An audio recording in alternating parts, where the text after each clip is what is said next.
They just cut me off. All right, I know it's a little bit chilly up there, but I got to keep you guys entertained. American flag grandstands. I want to hear you nice and loud. Yell for me if you're ready. Main grandstand, let me hear you. Are you ready for some World Series racing? How about you folks over in turn 4, all 12 of you? Are you guys ready to race? All right, let's hear you guys one more time. Who's ready to kick off the World Series, the 60th annual World Series? Let me hear you nice and loud. Hey, we appreciate y'all coming out and braving the weather with us. At least it is a beautiful day to get the racing going. So we're going to start off the 60th annual World Series presented by our friends at Orlando Longwood Auto Auction. In style, we've got 2 big 60-lap late model races, one for the super lates, one for the pros. Plus we have our Sportsman divisions and 2 bomber races, 50 laps for the bomber A's and bomber B's to get things kicked off for you tonight. Folks, so glad to have you with us. On behalf of everybody here at New Smyrna and the Hart family, we've been working to get this thing as good as it can be for the last year and a half. We wanted to make the 60th annual very, very special, and I promise you, you guys are going to be entertained here this week. So, are you guys ready to see some racing? Let me hear you nice and loud this time. All right. Thank you all so much for being here. I'm going to ask you all to please rise or remove your caps if you are able. I'm going to pass things over to our preacher, Mr. Gray Schofield from the Central Florida Raceway Ministries, and then Isabel Majeski is going to lead us in the singing of our national anthems. Gray, take it away. Thank you, Ryan. If you join me in prayer. Father, thank you for loving us, Lord, and the forgiveness that you give us. Father, we praise you for that and all that you do for us. Father, we thank you for a facility that we can come and watch some great racing that we love. Father, we pray that you protect this facility, watch over each one of us, from the drivers to the pits to each one of us, Lord, that you would just have that hedge of protection upon this facility. Father, we thank you for our military, our mighty military, and our first responders, including the ones that we have on this, in the site here today, Lord, that protect us. So, Father, we pray for a great night of racing tonight, a great competition, Lord, and that all things would be done for your glory. In Jesus' name, amen. Thank you.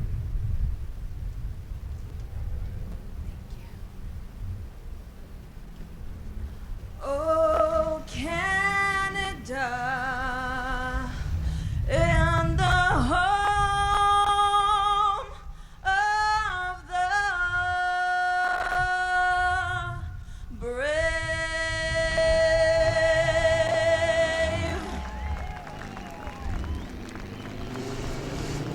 Ladies and gentlemen, let's have a nice round of applause for Isabel Majeski with that great rendition of the national anthem. And now, folks, let me hear you one more time. The pageantry is over. Are you ready to start the World Series? First race of the World Series. Who's going to be the first driver to end up in our victory lane? We're going to find out. Brad Mayer, fast qualifier, lead starting outside row number 2. Spencer Davis on his inside. I like row number 2. I do too.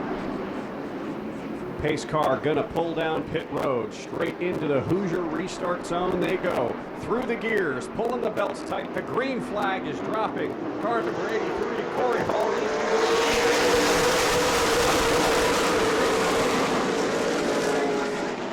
Charge into turn number 1, and they're dead even off. Outside here, Brown's putting a fender out in front of Corey Hall's number 83. Click the green, number back straight away. On lap number 1, the field tightens back up. Here they come flying.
troubled around as Nicholas Connell in turn one. Up to the cars, hard on the binders, able to get through. Caution is out for the first time tonight. Nicholas Connell for the spin. I did not see if there was contact. Saw the car sideways. Sorry to cut you off there, Zach. First yellow flag is out in this year's World Series presented by OLAA. Make sure you read the rules and procedures so there's no issues and no questions coming into the race. And right there during the first race, during the first caution, and now the 83 is going to get the black flag as he did not serve his penalty to the back of the field. So a disastrous start for Corey Hall in the 83 as the green flag comes back out.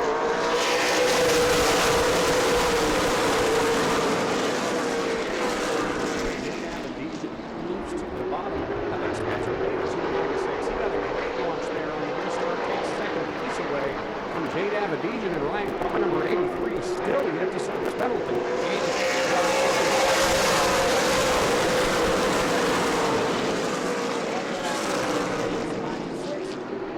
Right up where he left in the World Series.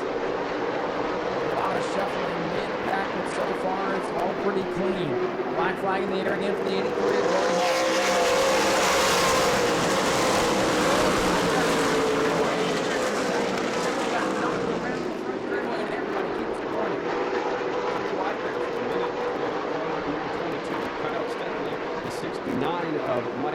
And the other 9 car, Kyle Benjamin.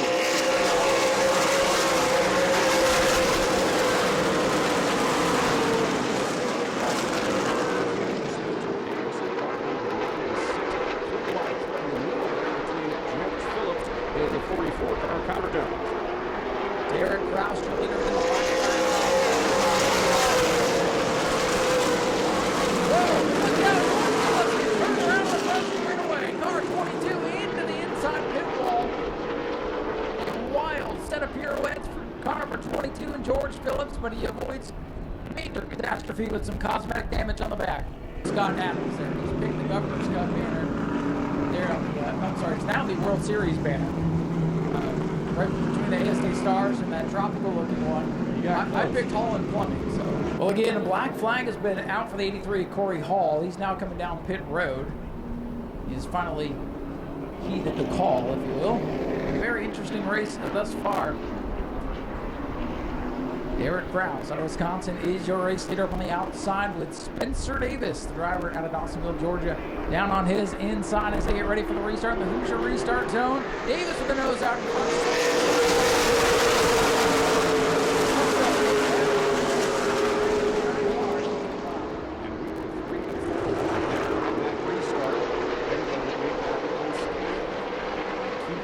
Good, and Derek Kraus up at the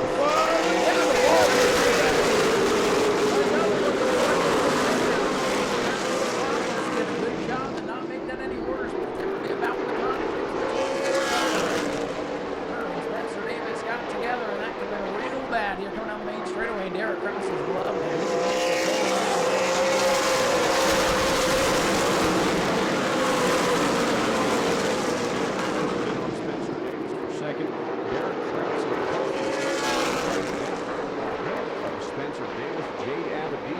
Under fire now from Max Reeves, who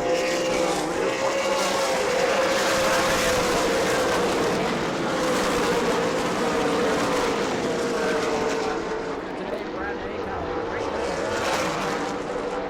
a lot of action in this first David Bronner Super League All contest in the World Series.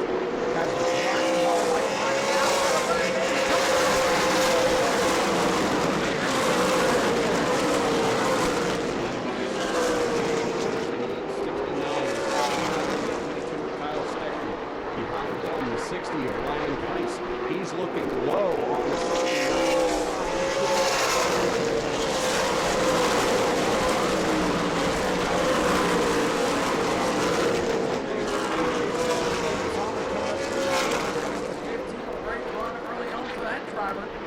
Pressure on Spencer Davis, the 96.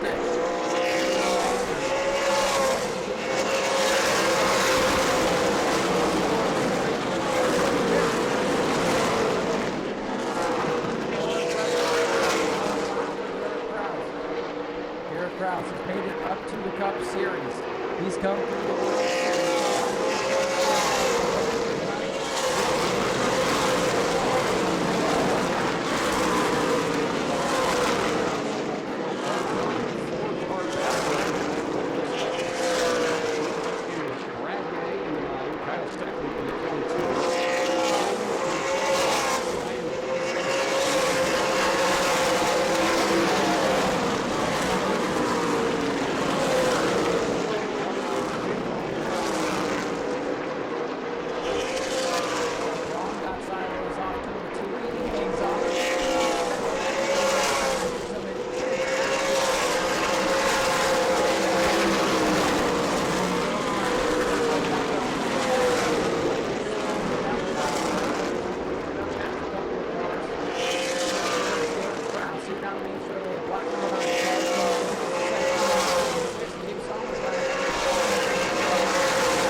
second set of corners. Can he get the line to stick through turn 22?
Derek Krause pulls up, and Gabe Sommers takes over the lead in the 15. Unbelievable turn of events on lap 36.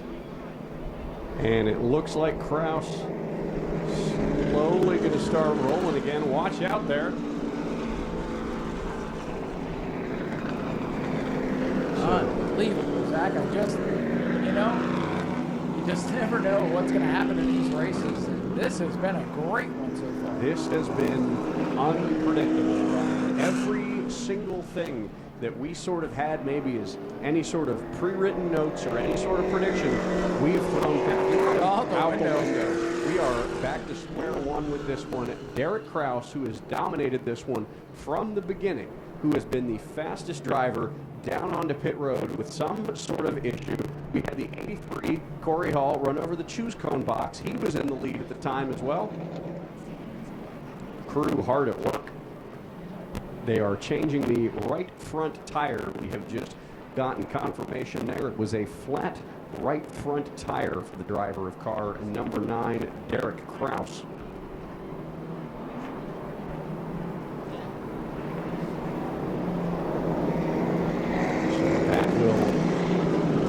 Take him completely out of this one, but definitely put it into his competitive day, if you will, for the driver from Stratford, Wisconsin, former NASCAR Cup Series and Truck Series driver, Derek Krause.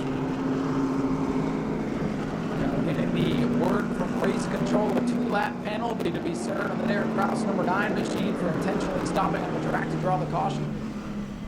Oh. So things have gone from bad to worse for the 9 car. Boy, oh boy, the heavy hitters falling out of this one. Just the one minor spin here down the front straightaway. Nicholas Noggle, a little lazy slide in turn 1, also drawing the yellow. Here we go into the Hoosier Tire restart zone. Looking to go back to green flag racing with 25 laps to go on the outside.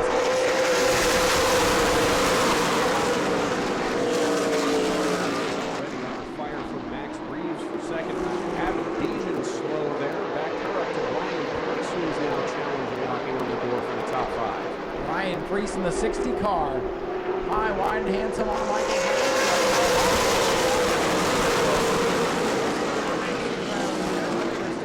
Of this one. Kind of held up by four single file, now top 5 single file. Side by side, line behind 69, 60 to black and white car.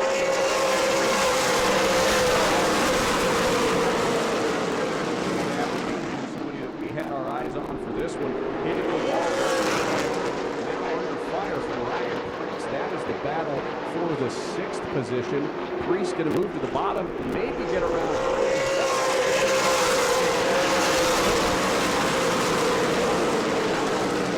Time for 5th. Derek Krause for time.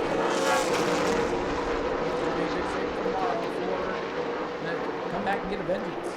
Contact there between 9 and 24.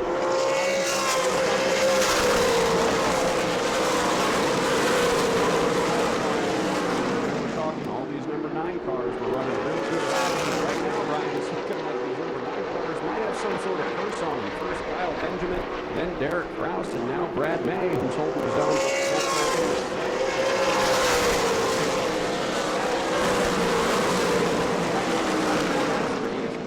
Powers up and we'll try to drive Steckley. How impressive is that 22 car man this evening? Steckley pulling a crossover on Davis. They make contact. Davis up to the top side.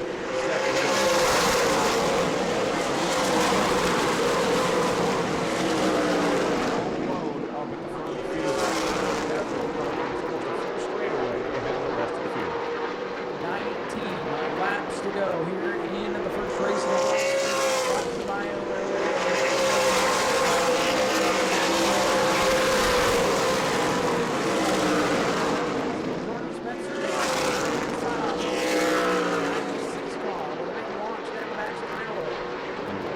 Ryan looking at lap times.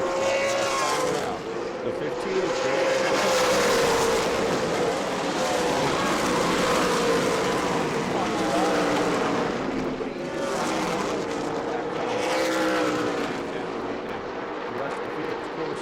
into battle. Davis can look up high.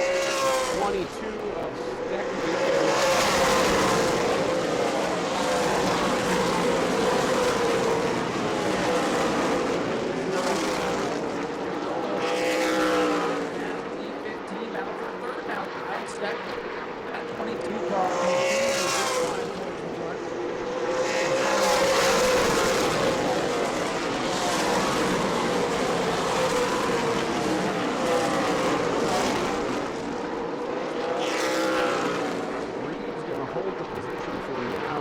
Going to look back to the front. A little bit of help there off the arrow.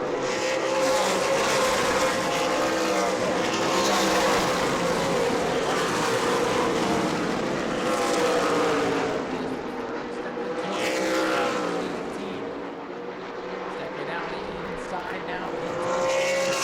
Really having a good run. Michael behind up in the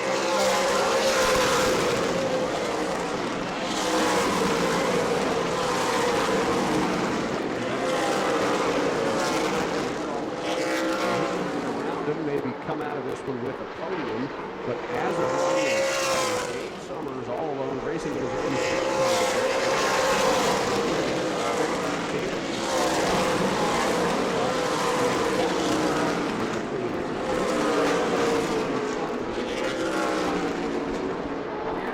down the main straightaway, coming 11 laps to go.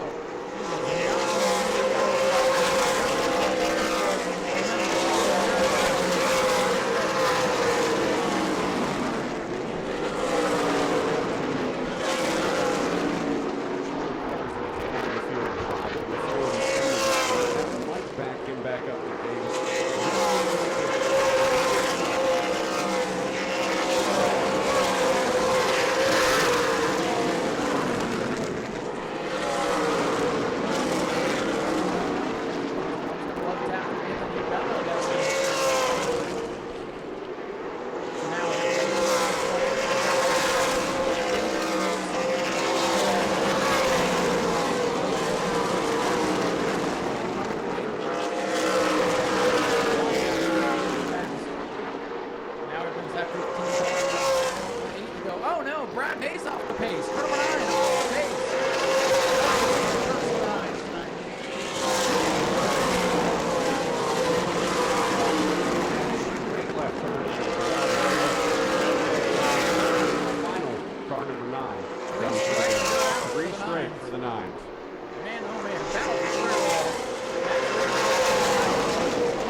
cuts well off there in second position.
Lopez going to round out your top 10. As he comes around, let's give a big round of applause for your first winner of the 60th World Series, driver of car number 15, Gabe Summers. Gabe Summers, your winner on night number 1 of this year's 60th Annual World Series of Asphalt Stock Car Racing. Gabe, when you win here at the World Series, you get to do 2 interviews. This is a long time coming. You've been at this World Series stuff for a while. How does it feel to finally break through and be a winner? Yeah, we've been coming here since 2019, and we've had a lot of really good race cars. Just never could make it to victory lane here. A couple years ago, I raced against William Byron. I picked the wrong lane on the restart for the win, and I didn't do that tonight. So proud of all the guys. Thanks for the fans for coming out, and car was great. This has to give you a lot of confidence, especially going into Tuesday's big 200 lapper. Yeah, a lot of confidence. The car was awesome. Didn't have to do a lot behind the wheel, so we did something right. Well, you had them covered tonight. Your car could get through traffic, and then once you hit that clean air, you pulled away. Yeah, thanks. Appreciate it. Anybody you want to thank? Yeah, I'd like to thank my sponsors, Meristem, My Her Water, Aero Precision, Wysocki Produce Farms, my whole team, Dave, my Uncle Jeff, my dad, everybody that supports this deal. Gabe, congratulations on being a World Series winner. Do me a favor, reach in and earn a fan here tonight. Gabe's going to pick our 50-50 raffle. He's that out. Ladies and gentlemen, let's have a big round of applause. Gabe Summers, your winner here on night number 1 for the Super Late Models. You know, Spencer, you and I talked after you finished second at the Governor's Cup. Well, you picked up right where you left off, coming home runner-up here tonight. Obviously, your car's got the speed to come home in first. A little bit short coming up here tonight, but with the battle you had with the 15 and the 9, what is the rest of the week going to look like for you getting this car into winning shape? You know, I think everyone's going to be chasing the 9 and the 15. They're pretty good. And, you know, if you told me that in practice, I would have tossed it up. It could have been about 5 or 6 of us. But, you know, inside row plagued us all night. And, you know, we got in a little bit of a scuffle there off of 4. Got ran a little bit tight. But it is what it is. Our Surf USA Global GMX race cars, Nexus racing machine. And good start to the week. Well, congratulations on your finish there, Spencer. We will turn it back on over to Ryan to interview our third place finisher, driver of the number 18 car, Mad Max Reeves. A busy week coming up, but a good start for you in the Super Late Model, third place against a really stout field of cars. Congratulations. Yeah, thank you. You know, a little disappointed. I wanted to come back here and win right after what we had at the Red Eye, but we'll be better tomorrow. We'll be better tonight, actually, in the pro race. That'll be a good one, and I'm just excited to get into more. I know after what happened at Red Eye, you guys just want to come out here and win and prove all the doubters wrong. Yes, sir. Well, I can tell you one thing. It wasn't the driver's fault.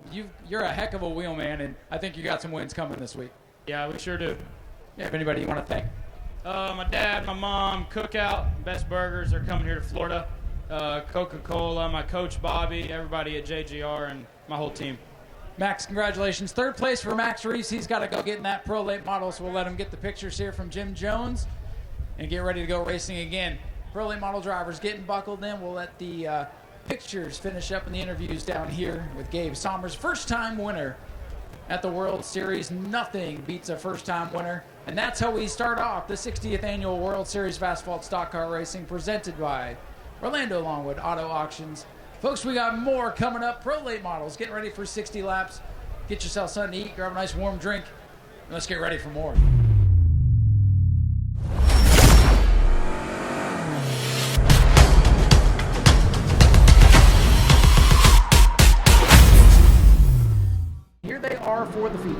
cars here tonight. And for that 60 lapper on Super Sunday, as long as everybody can survive this one, this is just a little preview for what you're going to see on Sunday with even more people in the field. Pace car beating the pull away. Race number 2 of this year's World Series, presented by Orlando Longwood Auto Auction, getting ready to go green into the Hoosier start box. Here they come. And they fire off to number 4. The Sportsmen are underway. Side by side, Matthew Green going to dive to the outside. Take the lead early over Beckner, gets into him. Beckner's loose, slides down to the bottom early on. Big save by Earl Beckner, but the winner during the Governor's Cup. Falling behind the 8 ball here already. Beckner trying to fight back in the green car. Beckner looks to be off the pace. Still not quite up to speed yet in the 71 car. That will leave the battle for second between Palmer Hag and the 16 of Blake Klauser, side by side, door to door right now, going through the third turn and down onto the inside is Blake Klauser, who will take that position away from Palmer Hag. Got a freshly painted Sportsman machine this year, and it is bad fast so far. For now, going to reel in the 44, Matthew Green, who's got a new wrap job himself. That orange and black 44 car looking stout out front. Nose to the wind and pulling away now for Blake Klauser in the 16. Gerald running the 4th spot. A 151, looking the best it's looked ever here at New Smyrna. Good to see him running well. Sean Fitzgerald, last year's Rookie of the Year, had a fantastic rookie campaign. He is up in the 4th position, fending off Earl Beckner, who is now going to his inside. Picked him up the track. Oh, look out. Contact back in the field of Praden. The 15 comes barreling through the 151 of Fitzgerald. Might have cut his tire down. Oh, my goodness. Just as Fitzgerald was finally having something go his way, he gets bounced around. He's definitely got a tire rub, if not a tire going soft. And a little bit of an jinx by us there, Ryan, right as we were talking about Sean running good. Yeah, that tire's down. It's gone down. That'll be, looks like the left rear tire. Or no, the left front, excuse me, that Sean Fitzgerald has lost. Those are 2 similar repair machines. I'm not going to say they're teammates, but runs in the family there between those 2 cars, and they came together in a big way. Thankfully, Fitzgerald's car is not wrecked. And he's got some speed in it now. Speaking of speed, look at Blake Klauser trying to close in on Matthew Green. I'm telling you, if he can get to the lead, that battle is going to heat up in the final one. Blake Klauser is a leader now. We've seen him drive super stocks here. We've seen him on dirt. We've seen him in Sportsman. His dad, a former late model driver, now Bomber B's. The Klauser family are a family of wheelmen. And as Blake continues to close in on Matthew Green, I think before the end of this one, we're going to see a Matthew Green, Blake Klauser showdown for the win, and I cannot wait to see it. Palmer Hag sitting back there in the 3rd spot, hoping those leaders do start getting into it, maybe can eat up at their lead, close it in. Top 5 for an impressive run early for the 15 Matthew Green, the engine put in that car.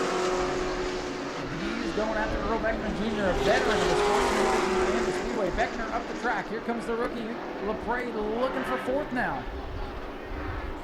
LaPrade looked down to the inside, popped back up behind the 71 for just a second, but now looks back down low.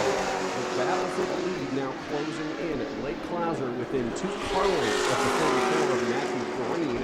Matthew Green, not a points regular here, but won a handful of races last season. And look at the battle for 4th. Whoa! Around goes Earl Beckner up into the wall. Oh, Beckner going to pancake the 71 car into the wall. He got a bump from LaPrade. There you see the contact there on the right front of the 50, and Beckner's green machine in a heap in turns 3 and 4. Oh boy. That will bring out the caution 10 laps in for Steffner, Florida's Earl Beckner, Governor's Cup Sportsman winner, into the wall after a battle with the rookie Matthew LaPrade.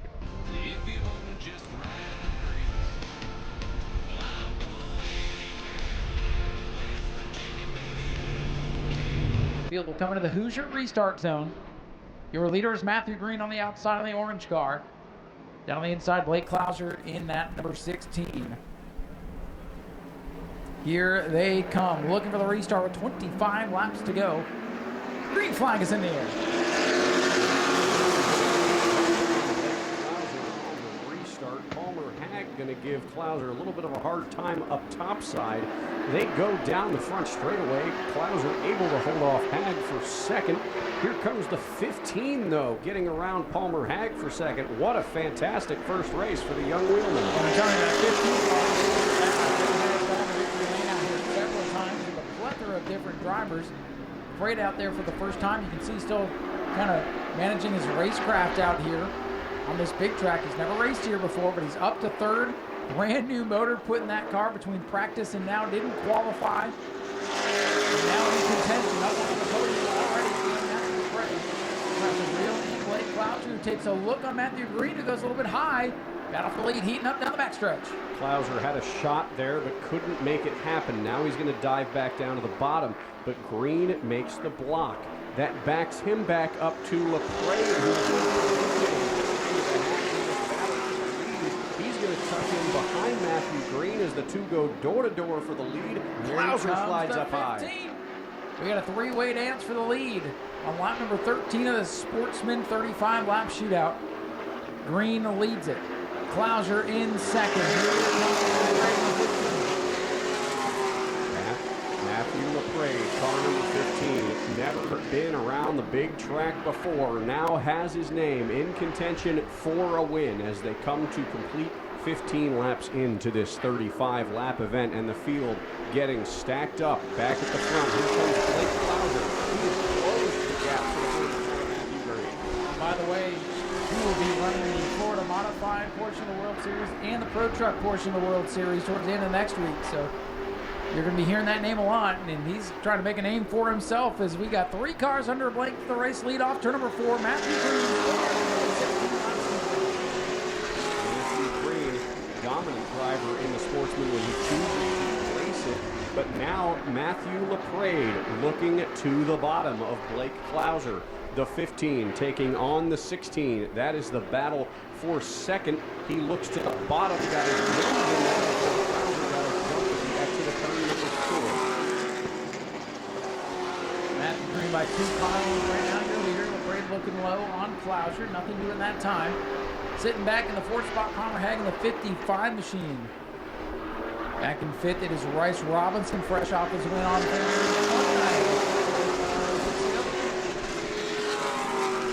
Matthew LaPrade looking ever closer to making that pass on Blake Klauser, but can't quite get his nose down to the bottom. Matthew Green using them two, taking the air off each other as a way to get about a car length on the two.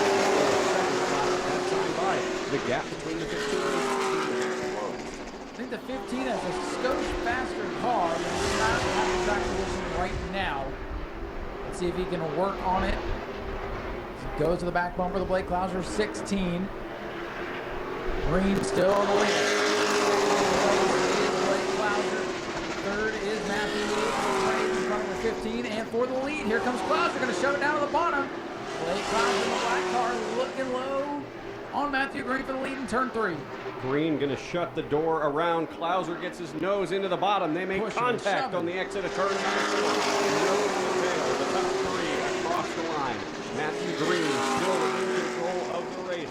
Matthew LaPrade in second, in third, looking for the top 2 to make a move on each other. Klauser back to the bottom, and Green shuts the door. Matthew Green starting to struggle off the corners, and here comes Klauser. Here comes LaPrade. Racing down the main straightaway off into turn 1. Klauser looks real good on this end of the racetrack. The last couple of laps, he's going to get another good momentum boost off the second corner. Now he's on the lead with 22 laps complete. The last 3 laps, Ryan, I've been looking at timing and scoring. Blake Klauser has been faster by 0.2 of a second, and that looks like he's finally caught up to him. He makes the dive to the bottom, door to door with Matthew Green in turn 1. Boy, they were fender to fender down the main straightaway this time, and now a door to door down the back straightaway. The 15 in the catbird seat here. Oh, the contact. A lot of contact made between the leaders. Here they come, driving the wheels off these cars. New leader at the line. Everybody knows it's Blake Klauser, the 16. And here comes Palmer Hag to make this a 4-car battle. Klauser, though, looking to hit clean air down the back straightaway. Battle for second. LaPrade in the 15 trying to come through. Green starting to fade. Matthew Green might have used up all that he had on his car. He slides up to the outside. Now falls back to the 4th position. Let's add for a ride in third. Blake Clauser is up front. Matthew LaPrade in second, looking to close the gap. Palmer Hag in third, the former champion. That is a shakeup in the top 5. Well, you don't see Matthew Green getting used up very often, but there it was as he fades back to the 4th position. And now the battle for the leader between the 16 and the 15. Blake Clauser leading. Matthew LaPrade, he doesn't know any better right now. He's in the 2nd spot. What can he do? Matthew LaPrade that last time by a 10th faster than Blake Clauser. He's really sending it into the corner. He's getting there. He's really gunning the throttle into 2 and 4. That time by another 10th and a half faster than Blake Clauser. 15, he can see the lead. Is he overdriving that car, though? That's the big question right now. Blake Clauser, calm, cool, and collected behind the wheel right now. So calm down after that big battle for the lead. 28 laps complete. 7 to go. This turned out to be a really good battle for the Sportsman tonight. Oh, the 15 really send it into turn number 3. He's really good on this end of the racetrack. Blake Clauser time by Matthew LaPrade, a full 10th faster than Blake Clauser. I don't want to say that it's been dirty air because there's no way that that's how Clauser has been slower, but maybe he also used up everything he had trying to get around Matthew Green. Well, that 15 car really starting to come to Matthew LaPrade as he gets used to driving it. I mean, this practice cut short with a blown motor. Middle of the afternoon, they had to go home, scramble, find another power plant to put in, and they got a couple of good ones on the shelf over there, Wojtek apparently, because he's up to second, charging the corners. I think he's starting to use up his stuff a little bit, Zach. He cannot get off the corner now like he could before. 4 laps to go for Blake Clauser and Matthew LaPrade. That has been the battle for the win. Palmer Hag on an island in 3rd. Matthew Green hanging out there in 4th. Bryce Robinson in 5th. LaPrade sends it into turns 3 and 4. Clauser loose on corner exit. Well, he likes it loose. He's one of the dirt track racers, so that felt comfortable to him. You got to worry about those right rear tires. Don't want to heat them up too much. LaPrade trying to cool things down. Take another run at the win here. Still 2.5 laps to go. Anything can happen. It's been a pretty good little battle up front as Blake Clauser brings it off the 4th corner. Popsicle sticks. There's time to go. 2 laps to go for Blake Clauser, who is fighting off a hard charge from Matthew LaPrade. Clauser goes up high. He was loose at the exit of turn 2. Look at the 15. He's there once again. Will he use the bumper if he can get to him? White flag is waving. 1 lap to go in the Sportsman 35-lap shootout. Clauser 16, LaPrade 15. It's going to be one of those two that makes it back. Let's see what happens here. Down the back straightaway for the final time. LaPrade gets his nose down into the bottom. He's got one more chance to send it where he's been sending it all race long.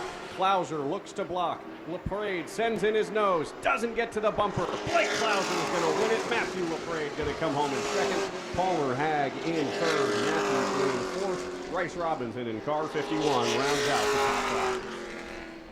Finishing it off with the 88 for Dylan LeBeau. What a race for the Sportsman. A little preview of the big 60-lapper we will see here on Sunday. Your Sportsman winner, Blake Clauser. The war on 44 now coming back to this, holding off a hard charge and first-timer getting the win. Fantastic drive by you. Yeah, man, that was definitely the hardest I've driven a race car in a long time. Yeah, those last 15, 10 laps, wherever I got clear of Matthew, and the most I ever got that whole run was clear by 2, so I hate that feeling, but yeah, I was just doing my best to not mess up, and of course I did with 2 to go, you know, just driving the absolute crap out of it, but yeah, I glad it was enough to hold him off, and yeah, I'm glad we're here. You know, we were talking about you up there, Ryan and I, getting a little bit loose on corner exit, and I'm thinking, wait a minute, he's a dirt guy. He probably loves it loose. What was it like for you those last couple laps, the way you were going through the corners, seeing the 15 in the rearview mirror, getting to the quarter panel, holding him off? Yeah, I like being free, but you know, when it's free and you give up half a car length, I hate that feeling. But yeah, loose is fast. It felt good, but yeah, like I said, that whole last 10 laps, Tanner was saying clear by 1, clear by half, and that's the worst feeling ever. He was I was driving the absolute crap out of it, just trying not to mess up. Anybody you want to thank tonight? Yeah, absolutely. This one's absolutely for David Gould. Him and Mr. Pat Dunn absolutely bust their butts on this thing in the off season. Back in like last May or something, I watered it up and they put a beautiful body on it. Dan Fry came and lettered it up. It looks awesome. Yeah, and then everybody standing over there, my mom and my dad, they're my biggest supporters. Patrick and Tanner Thomas, my boy Tanner was on the radio, and Patrick has really been helping us out a lot lately. Peyton, my girlfriend Peyton, she always is here to support me no matter what she has going on. Her and her family come out to support me. Can't thank them enough. Yeah, just everybody over there that makes this whole deal happen. Well, Blake, congratulations. You are a World Series winner. We will toss it on over to Ryan to interview our second place finisher and fantastic first competitor, Matthew Lepre. Thank you, Zach. I head over and talk to Matthew here after a great rebound. Well, sir, what a drive for you. You could see the victory in your first start out here at your home track. You're finally old enough to race at, and then, of course, problems here in practice. You guys had to go home, put a new motor in this thing, but to get second place in your first race, that's got to feel pretty good. Yeah, these guys put so much work into this car today. I don't know how they changed the motor in like 2 or 3 hours, but that's kind of crazy. 20 minutes ago, we couldn't even get the car started and running, but they changed everything in it again. But we got it running. It was backfiring a little bit there, but it was good enough for me to run to go from 8th to 2nd. But I can't thank them enough. Big Lunch Farms, Boyd Technology, all the crew guys. I can't thank them enough. They did a great job. Well, this is a good little preview for 60 laps on Sunday. This is going to give you a lot of confidence going into that race. Oh yeah, we were kind of guessing on the setup. The setup was pretty good, but we were kind of guessing on everything else because we had nothing to go off on practice. But other than that, I think we're going to be really good on Sunday. Well, a great showing for you. Congratulations, and way to not give up today. Thank you. Ladies and gentlemen, Matthew Lepre with a great second place run in his first start, and we'll toss it back to Zach to hear from third place, Palmer Hag. Go on over, we'll talk to Palmer Hag, former Sportsman champion, coming on back for one last shot, wheeling the Sportsman around, coming home with a nice third place finish, and you had a great front row seat to the action in front of you. Definitely. It was a great seat to watch from, but I wish I was up in there to begin with.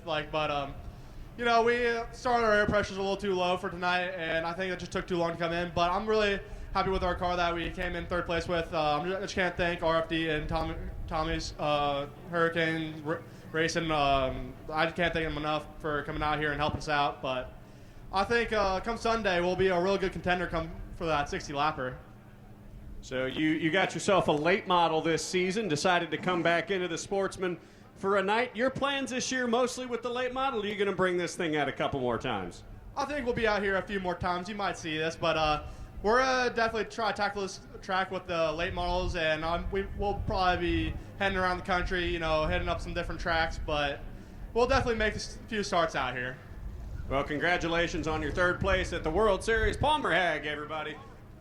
We will toss it back up on top side to Ryan, and we will get ready for the one we've all been waiting for, the Pro Late Model event. 33 cars headed around this half-mile high-banked oval. If you like the Super Late Model race, well, you ain't seen nothing yet. Pro Late Models rolling on track, coming up next.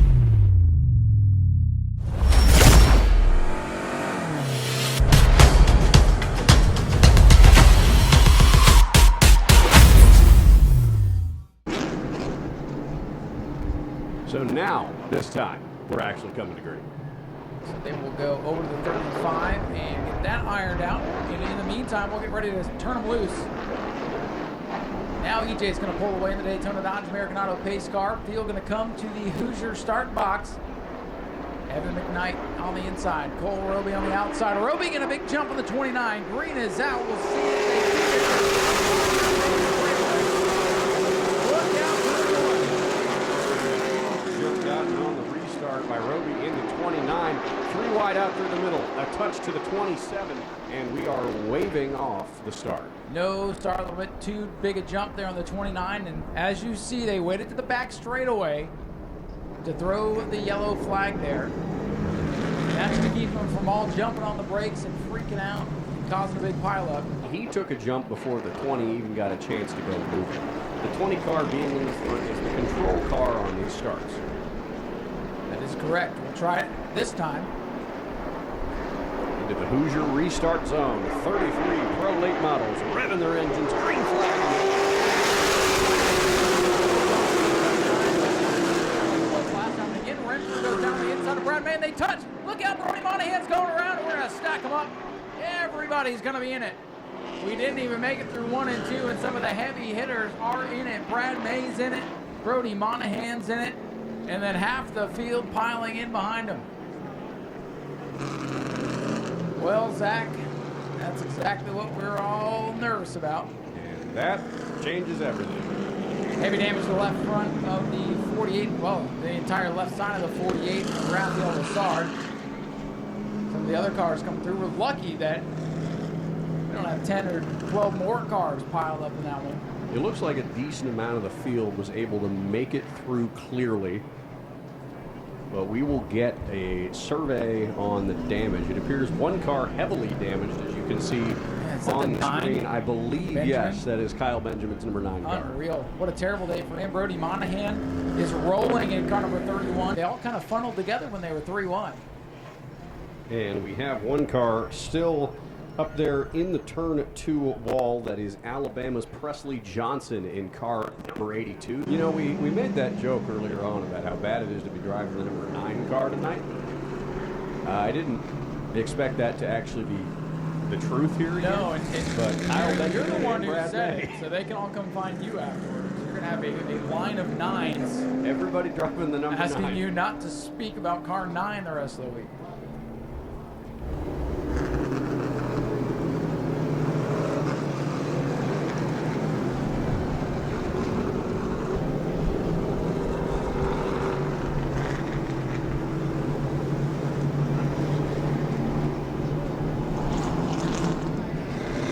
Watch the white and red 29 Hunter ride. I know he's mid-pack.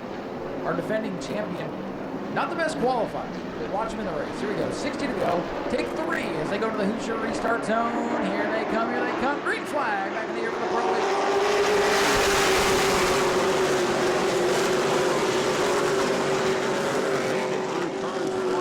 The field getting dicey, 3 wide in the middle, but this time everybody's clear down to the back straightaway. Side by side for the lead, still as they head in through turns 3 and 4. 1 clean left.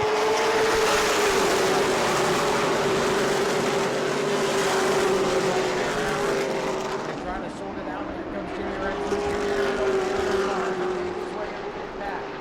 Max Reeves, your fast qualifier. He's out. Brody Monahan, second fastest. He's in the back of the pack. Somebody.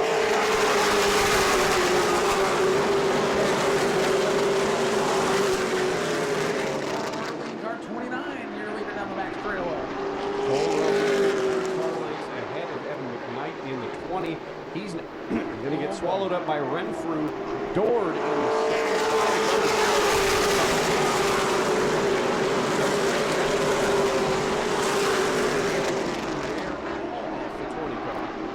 Renfrew's not going to like that, and that is not a guy who's going to knock around. I can tell you that, because he'll get out of the car and he'll let you know about it. Jimmy Renfrew Jr.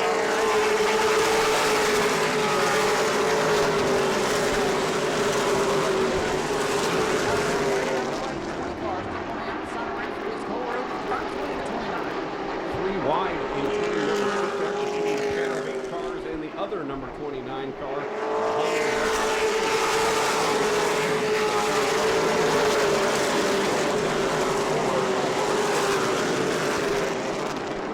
top 10 drivers all now nose to tail, but here comes the number 6 car, the Georgia driver Brandon Lopez looking to the bottom.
of turn number 3.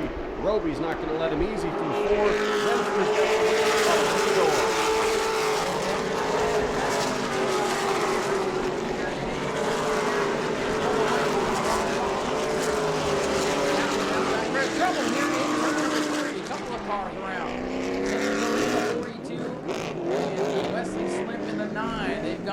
Did not see what caused it, but saw the smoke. He was involved in an incident there with Eric St. Jolie in the 42 car. Here we're going to look perhaps at what happened, at least from the speed shot, to get an idea. The cars getting tangled up there in turn number 4. Hard to see from way up here. Brandon Lopez on the inside, and to the outside, it is the 100 car of Weston Moravian. Here we go, into the Hoosier restart zone. Jimmy Renfrew, the leader, on the bottom. Roller Roby on the outside. Here they come.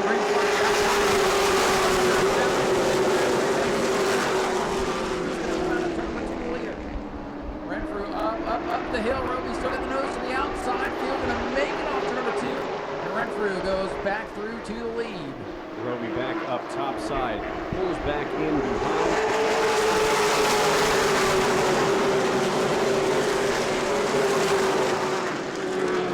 Door in the 100 by the 27 car.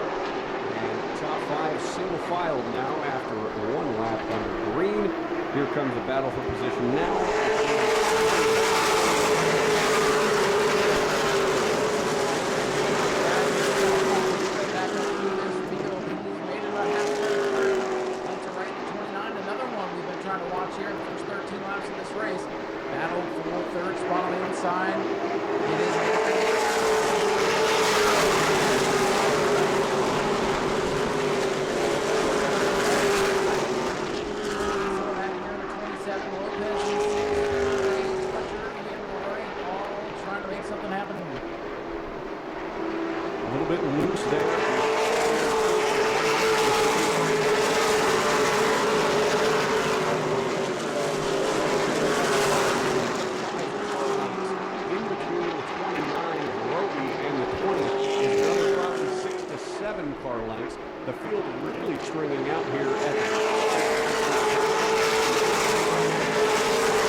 shape on the back straightaway. Just happened to look up at the right time. Saw that car all cattywampus and was able to hang on to it after a couple of pirouettes. It's setting up to be a great show.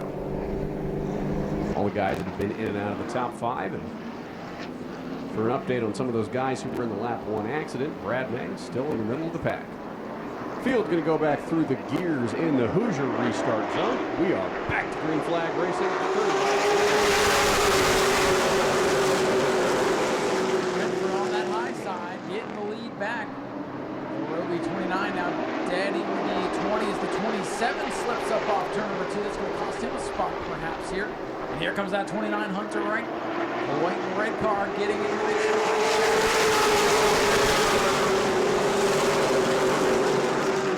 Checking out now. Here comes the 100 car. Weston Alder trying to split it through wide up the middle for second. Didn't have enough room to make the move. Now he's going to try it again. Still couldn't.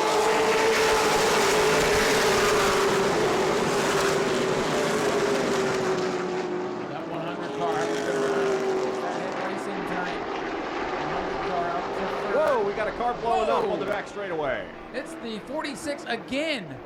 That is the car that went up in smoke in practice in a huge plume of smoke. And not sure how bad the aftermath is behind him.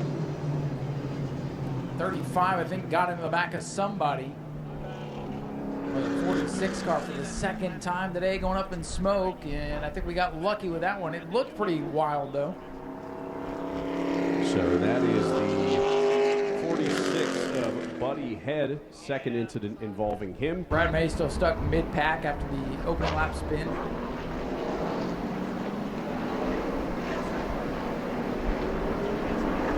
Here we go. Take it away, Zach. The Hoosier restart zone up through the gears. They head back to the Marler into the wall. Hard into turn number 1. And they're going to stack it up on the inside of the track, too. Chad Rutherford stayed, get into it. Oh, man, Weston's car is torn up. I believe Roby was involved as well in the 29. He's still rolling, though. Well, is that an announcer jinx, too? I guess so. Well, that could have been Wow. a lot worse. I think 3 cars with a pretty good bit of damage there. And that one, the 17, the 5, Chad Rutherford, who just cannot catch a break out here. And he stays on the racetrack, so they might have gotten away with it there. We'll get everything cleaned up here in turn number 1. Red flag is out to get the safety team and Wrecker Services. A little bit more room to work to get this 100 car off the high side of the racetrack. We'll reset everything here in just a moment. We'll be back with more. He's asking what happened there.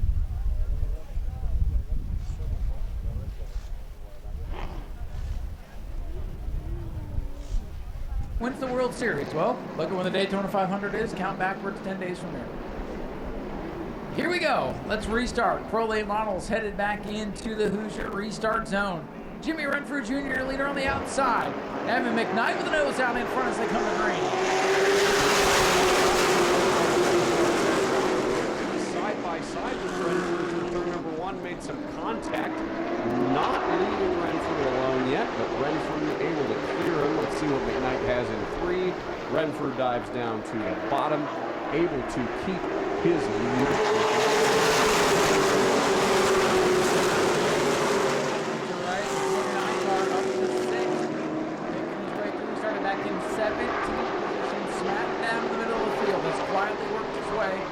Into 6. That's how you win a championship out here. You keep your nose clean.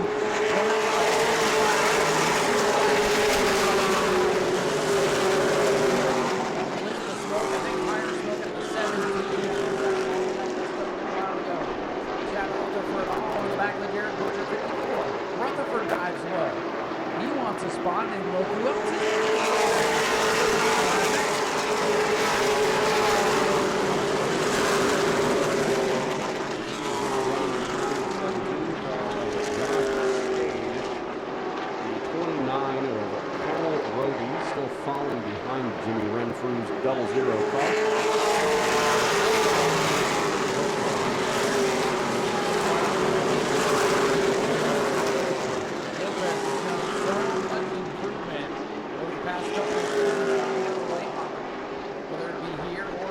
throughout the country.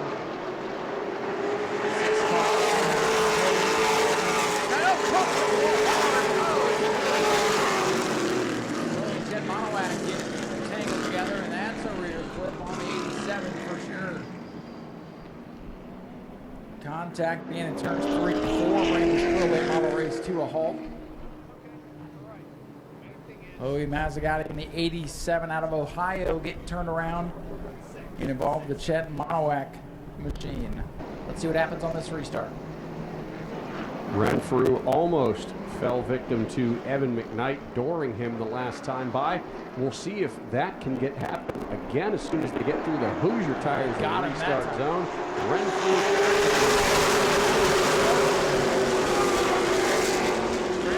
finally clear into turn number 1. And look at this, Hunter right down to the bottom of the racetrack, about the apron, trying to get about the 27. A lot of movement with the cars coming off turn number 2, but everybody keeps it pointed in the right direction. And it is the double zero.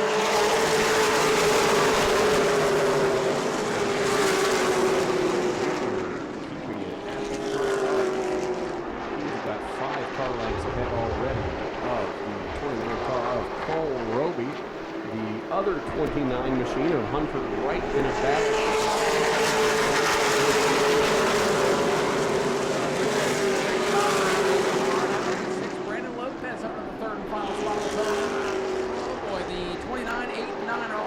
Up down the back straightaway into turn number 3. That gaggle. Oh, trouble. Chad Rutherford gets turned around. Take out Eric St. Delay into the 42. Pelosi goes around in the aftermath. Is that yeah? Robinson's the meat in that sandwich as he crashes into the 5. Rutherford went up a groove, came down into the lap of Will Robinson. Robinson had nowhere to go, and St. Jolie piles in as well on the 42. So we are getting an explanation from race control here as to how the time limit works. Ryan, if you would like to fill everybody in on the meeting you had just had with race control about the timing format? Yeah, we had this in play a couple of years ago, so I just went over and talked to those guys to refresh. Since there is a 60-minute time limit, it is not counting under the red flag. It is 60 minutes of moving vehicle time, if you will. And if we do get to 60 minutes and the race stays green, we'll run it out to the end. If we've exceeded the time limit and another caution were to come out, then we'll do a green-white checker. Next flag would end the race, basically. So we'll, of course, keep your breast on that. If it comes to that, as you see what's left of the Chad Rutherford machine. He was only scheduled to run tonight, and I think fate has chosen that to be absolutely the case. I think he only can run tonight. No way. Yes, Look at that. Look at that. I mean, it don't look pretty, but it's rolling. Wow. Chad Pierce built him tough. Doesn't look nearly as bad as I thought it was going to look. No, actually, me either. He was up on the front row. Now he's back in 6th. Back and forth yo-yo type race this has been. Pace car going to dive down to pit road through the Hoosier Tires restart zone. They go. Jimmy Renfrew Jr., Brandon Lopez on the front row. Green flag back in there. Oh, look out. Turn 1. Shower of sparks. Into the wall is McKnight. Hunter Wright's in it. And the back half of the field piles in. My goodness. That will draw the 10th caution of the evening. And last year's champion Hunter Wright has had it come unglued. He had finally worked to the top 5 and didn't get to enjoy it very much. Evan McKnight, Toro Rodriguez caught up. Johnson was in it. Kevin Folan, I think, was also involved. A lot of black cars out there right now. Wesley Slimp in the 9 caught the front end of that as well.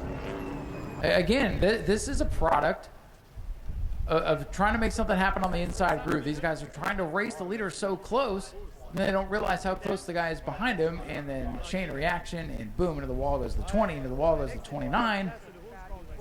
Yikes. Honestly, if you're running at this point, the way it's gone, anything can happen next. Get ready. Pace car going to pull out of the way, get to safety, get way, way, way to the infield there, pace car.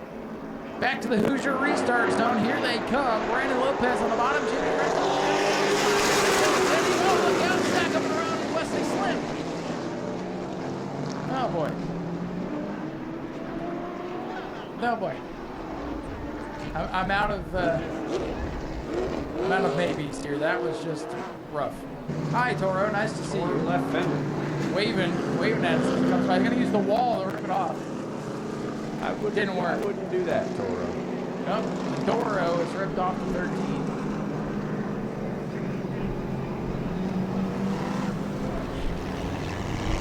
I won't repeat what it made me jump.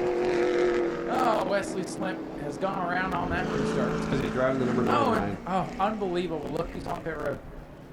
It's Brad May. Unreal. He gets up to 5th, and he gets... Hard to tell from the speed shot there what the catalyst was there. He was real slow on the restart. He started dropping back.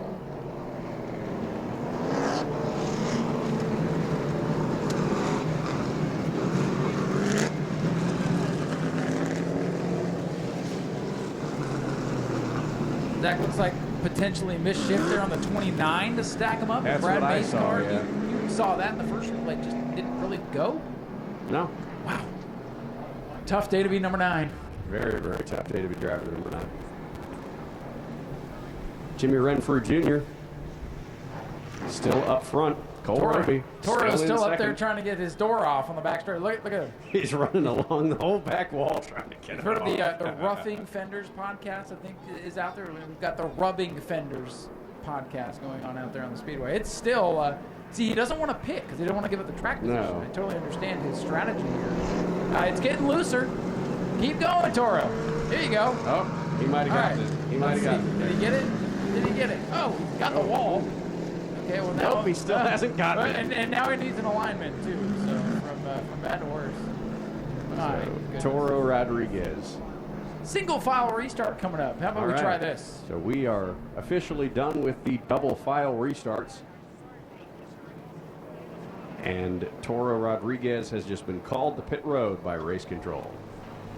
Valiant effort, though, from Toro. That will end his night, but great strategy by him. Brad May getting a push off of pit road. I was going to say, watch the fender fall off right as he comes down to pit road. I think it did, Ryan. Can't tell his position. No, it's still dragging. So Brad May cannot get the car to fire. It just won't go. The crew can't get the fender off the 8 car. There Well, we go. Boy, There we they go. bolted it on real tight, that's for sure.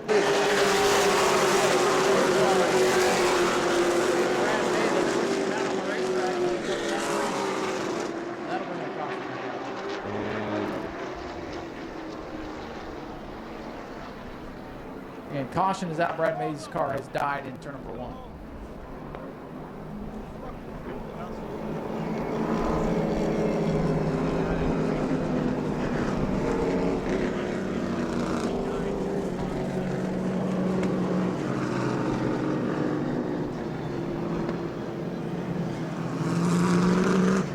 This race is starting to feel a lot like out of Clashwood. There ain't sleet and snow out there. It's just, No. Just gotta wonder if the cooler temperatures are affecting the grip levels out there. Pace car Maybe packed that's down it. pit road, back through the Hoosier restart zone. Here we go. Back.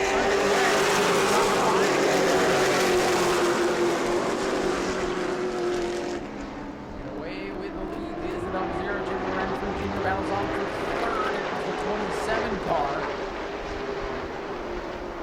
Lopez, though, going to hang on to that 3rd and final spot on the podium.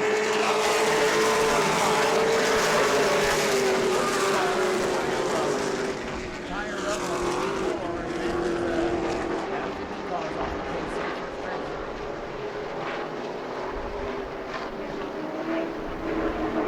And we are back under caution. 17 machine kick sideways in turn number 2. Potential fluid out on the track alongside debris from the tire rub 4. And on top 10. He's going to get a better finish than half the cars that came here, I can tell you that much. No doubt, old John White's in car 35, scored 14th right now. Let's go back racing into the Hoosier restart zone. Don't run over the pace car. Renfrew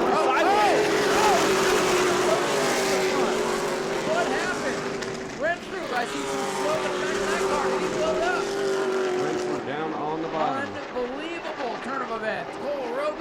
front, Lopez second.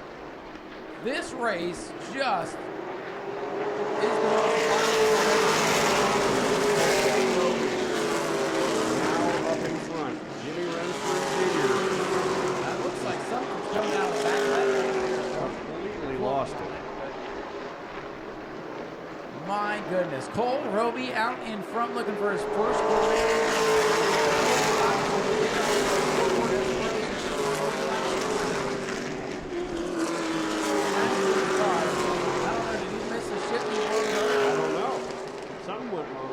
Zero. Now he's sideways, slip sliding around. Nobody else is slipping around.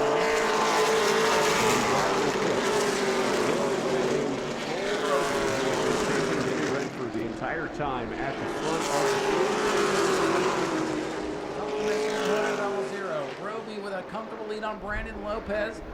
Nobody.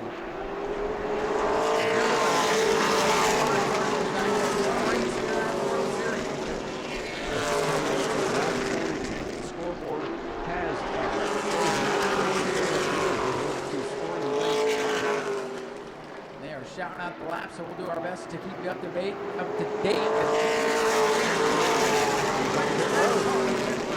Unbelievable. Every one of the cars talking about being a championship contender has had some Brad May, Max Lee, Jimmy Renfrew, Connor Jones, etc. And we still got a battle for second. And up in the top line down to 17. Caution, trouble, one car hard in the wall for 17. Oh, look out! 50 car breaks loose. Oh man, Kevin Fullen again with right front damage. This one's going to be a little bit tougher to fix, I believe, and he has. Boy, look at the fluid he's putting out. Look where he hit up there in turn 4. Look at the trail of fluid. And so we have confirmed from race control the race has gone to its 60-minute allotted distance. They will receive the caution and the checkered flag. Cole Robbie will pick up his first career World Series Pro Late Model win in the wildest of fashions. There you go. Cole Robbie, your winner in car number 29 as he comes to take the checkers. Lopez second. Coming home in third, Vito Cancilla. Gage Gilby, Josh Staddy, your top 5, and then everything falls apart on that late race restart. Ladies and gentlemen, here comes your winner. One of the wildest Pro Late Model races you'll ever see. Car number 29, Cole Roby is a winner here at the World Series. He's very excited down here, as he should be. Thankfully for you, a lot of the crazy chaos was behind you. You kept the car up front, kept it clean, and took advantage when Jimmy had problems there on the restart. How's it feel to be a World Series winner? Man, I didn't think it was going to come tonight. We didn't have the speed to stay with Jimmy, but that happened to Jimmy. Unfortunate for Jimmy. He had a great race going there, and if that didn't happen to him, he would have been the winner here. But we were able to take advantage of that and get the win. Well, you guys came down here last year for the first time, had a pretty solid World Series, and then pretty good year up north too. And well, you guys put it all together and win on opening night. And heck, for most people, it was like a win to survive, but you get to celebrate it, that crazy race. You ever been a part of anything like that?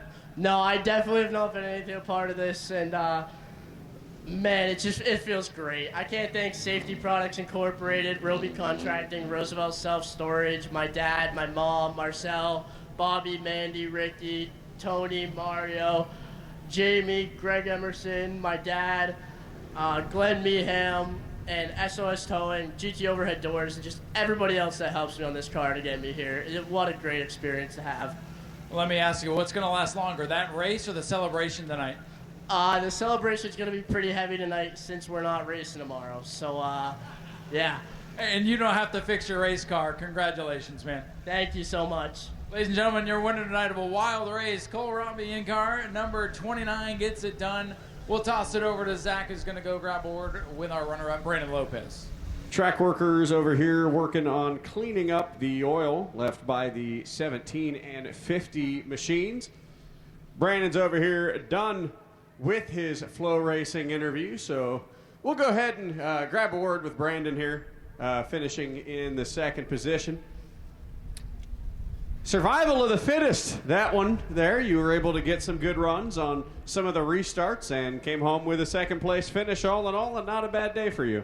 Yeah, absolutely. Just trying to keep the eyes peeled. We knew it would be like this, so just tried to play it smart and finish the race and have something to build off of for the rest of the week. So we got a day off with the pro car tomorrow, so we're going to focus all towards the super and get ready to go for the week. Do you think you have the car to win a race this weekend, get up in the points, maybe compete for the World Series championship? Yeah, absolutely. We're here to win. I mean, second place isn't going to get it done, so we've got a lot to build off of. There's a lot of room for improvement in this brand new race car. So, yeah, I expect us to be up to the front and battling for the win every single night. Well, Brandon, congratulations. Hard-fought race for you. We'll turn it on over to Ryan. Vito will grab a quick word for you for the brave folks still left over in the grandstands with us. How about this for a debut out here? Kept the car relatively clean, and you were right in the middle of a lot of that wildness, but congratulations bringing home third in your first start. Thank you. I mean, it's amazing. I like this track a lot. Just our whole goal for this race was to keep it clean and, finish the best we could while still keeping it clean. And I feel like we did that. If we had a little bit longer, we'd be able to finish maybe a little bit better. But, really, really happy to finish this well and couldn't do without all these Rackley guys, helping me keep this car in tip-top shape. So luckily we were able to bring it back home clean. Well, for a lot of folks, they're glad they have tomorrow off to work on the car. Do you wish we were racing tomorrow night to keep the momentum going? Yeah, maybe a little bit, just because I haven't been here at all. Only really run this track on iRacing. So it'd be good to have that extra little practice in, fine-tune some things that I still have to work on. So hopefully we can get it figured out for the next time. Luckily, you're able to survive tonight, put it up here on the podium. That'll give you good momentum going through the rest of the week. Thank you. Ladies and gentlemen, your third place finisher, Vito Cancilla, in car number 27, Cancilla. Thank you. We're trying to be fancy out here, but hey, we understand. We got Davila coming up. We got Cancilla out here, and we'll throw it back up topside, get ready to go. The Bomber A50 lappers, we clean up the front straightaway.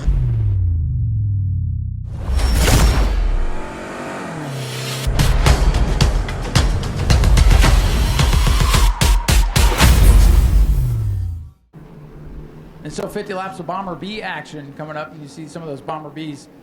They're like, is it our turn yet? They've waited all night long.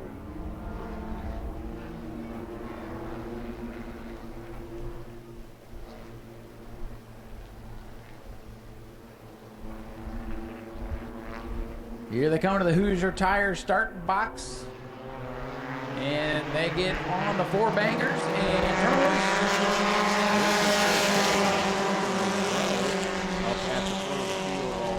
Cortez going to dive down low and take the lead early. Monroe still up topside. Aaron Foy alone in the third position. One car very, very slow.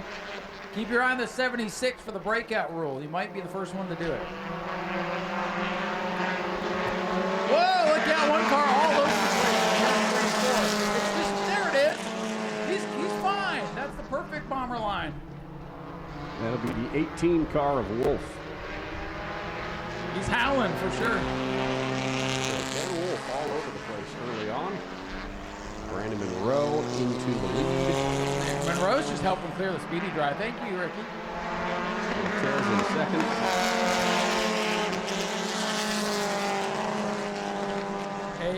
A record lap time of 40.313 for Monroe that first time around. Unbelievable speed. Oh, that was seconds, not miles an hour. Okay. Everybody's still good within the 40 seconds here. Maybe, I gotta say 40 seconds, 24 seconds here. Keeping our eye on the timing and scoring to the track. It takes a while for that 24 seconds to kick in. Right now, these guys just going at it. Aaron Foy, defending track champion, is your leader in car number 7. Aaron Foy is up front. Vincent Cortez in the second position. In third is the 14 of Brandon Monroe, another former track champion, Stephen Brown in the 88. That's sort of the main competitive cluster of cars that we've got here. As Aaron Foy now backing up slowly in traffic, getting caught by the 14 and the 23. Has anyone seen Ricky Monroe?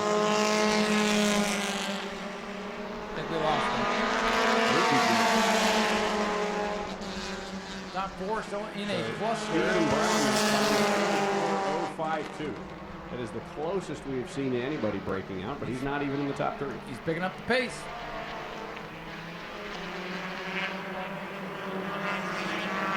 Aaron Foy leads it in the yellow 7. Brandon Monroe, the second two track champion to the frontier.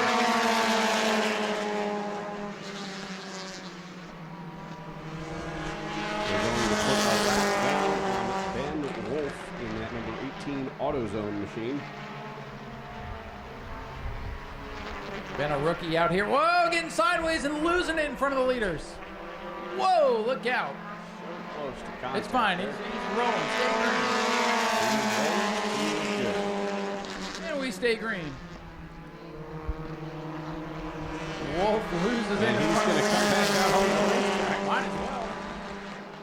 Gotta beat the, you gotta watch the 24-second rule and spinning lap cars. That's how you win a bomber race.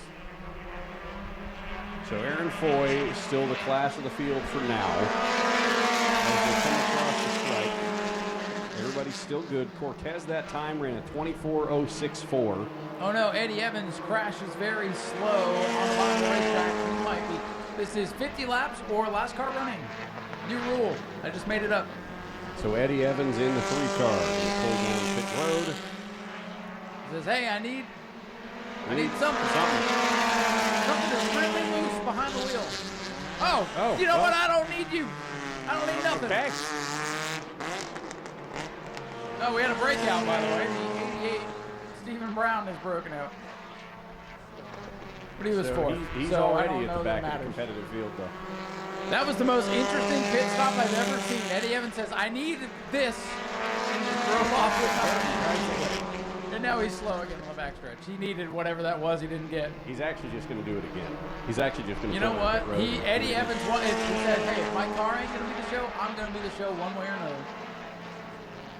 Uh-oh. The 16 broke out, but he's 5th, so it doesn't matter. Top 3. So as the leaders come across the stripe this time, all still well over 24 seconds. Aaron Foy still showing the way. 11 laps. Oh, look at him split the lap car on the backstretch. 11 laps complete.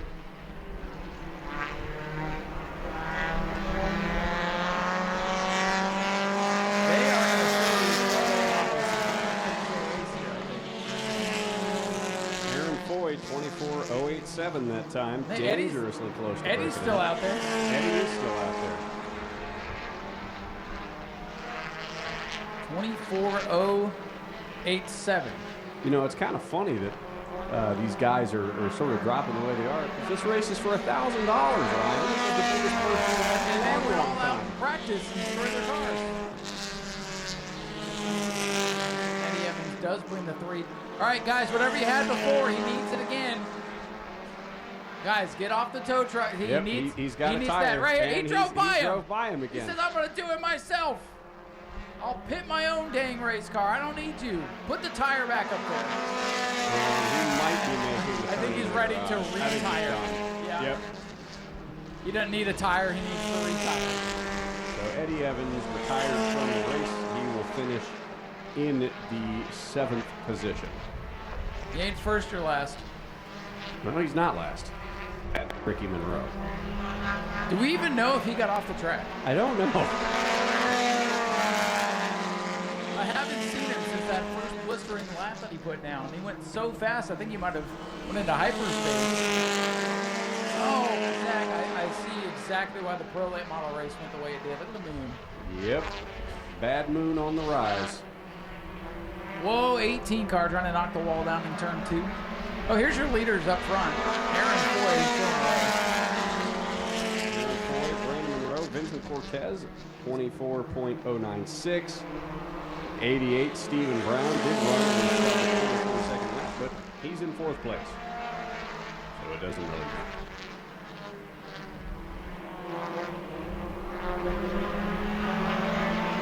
Battle for the lead up front. Aaron Foy leading Brandon Monroe.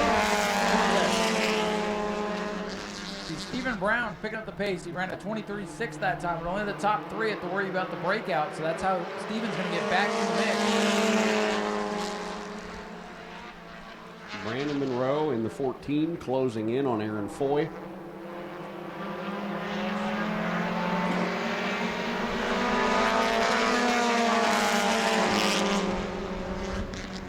And everybody's still good. 18 laps complete. I want you to know, Ryan, that last time that Eddie Evans set a lap, he beat Richard Monroe. He ran a 44.584. Man, new track record. Brandon Monroe up alongside Aaron Foy. As they hit the stripe, everybody's still in the 24.2, 24.3 range. We have now completed 20 laps in 7 minutes. Be nice, Zach. Be nice. I'm being nice to these guys. Aaron Foy leaving a lot of bottom open for Brandon Monroe. To get the car up in there as Foy just ran a lap of 24.068. Stephen Brown now going to battle with Vincent Cortez for the third spot.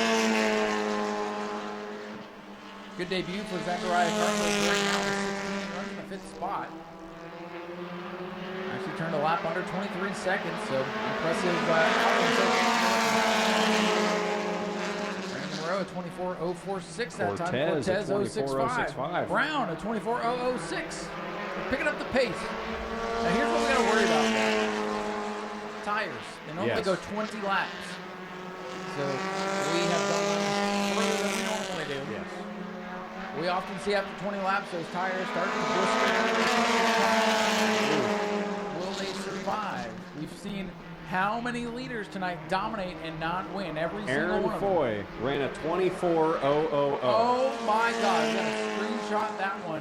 24 flat for Aaron Foy. Give him Vincent some kind Cortez of award. broke out. 23.965. And that'll be the first official breakout of the night. He goes to the rear of the field, and I think he gets clear. Have we ever had anyone run a 24 flat lap before? Yes, Aaron Foy did it on lap 22 of this race. Yeah. Prior to that. Oh, you mean before? You know, I don't know. But we'll show that if Aaron does win, we'll show him just how close he came to having to drop back to 4th. Everybody coming across the stripe. And everybody's good. So Aaron Foy continuing to show the way here.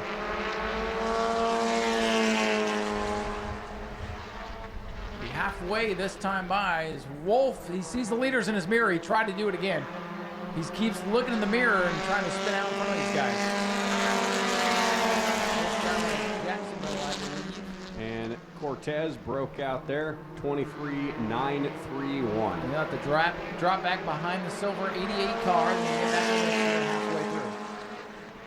Normally we have a 3 strikes you're out rule with a breakout, but since it's an extra distance race, they're just telling the fellas to go have fun tonight. See, these guys are now well past the distance they were going to go. About 5 laps, and they're still not even halfway through. That's why I like Ricky Monroe's strategy. He's still, I think he's still out there somewhere. When these guys start popping tires, he'll pop back out. Might win this thing. So Monroe going to go down to the bottom, try to make a pass here. Get it, but he did run a 24.050. Stephen Brown ran a 24.023. By the way, Ryan, we did get the word from race control next to us. Supers and pros cleared tech. Good. So, who won the Super Late Model race? Do you remember? It was like 6 hours ago.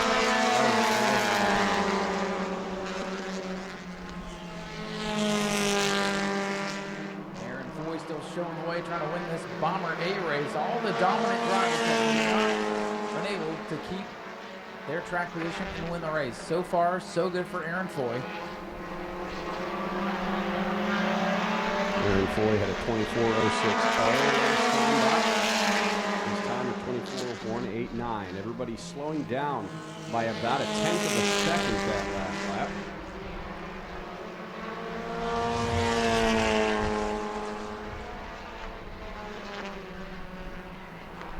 This time by, it'll be 20 laps to go. 20 laps left.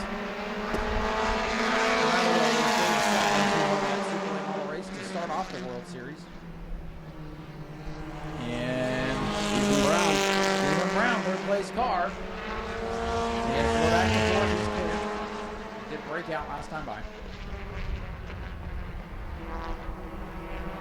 So Foy and Monroe has been the story this whole time. Let's see if it continues as the laps tick on down. 31 laps complete.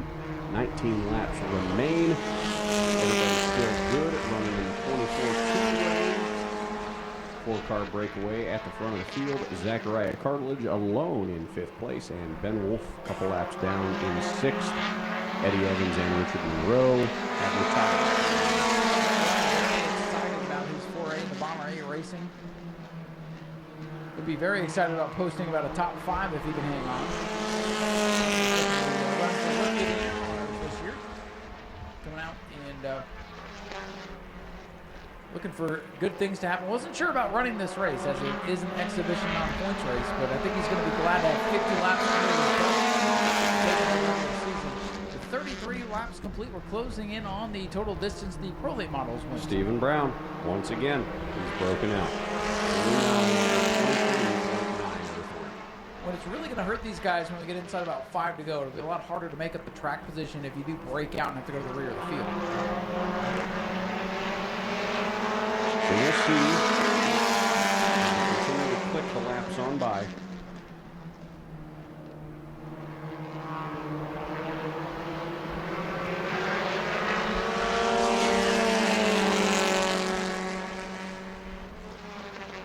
Start to see the Bomber Bees find their way to pit road. Look at that weird-looking Bomber Bee with no fenders.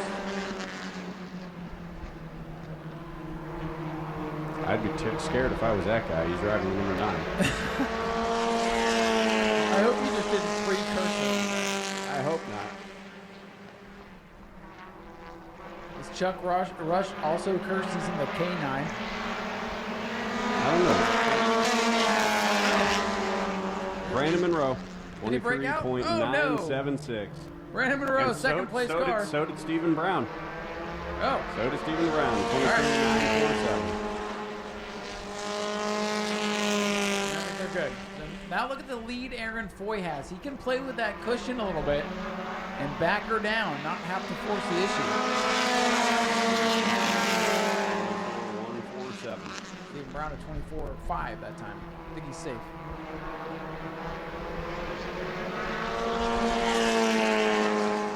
So, as the laps click on by. Oh, look out! The 88 and 14 almost took each other's noses off. That wouldn't have been good. No. Luckily, there's enough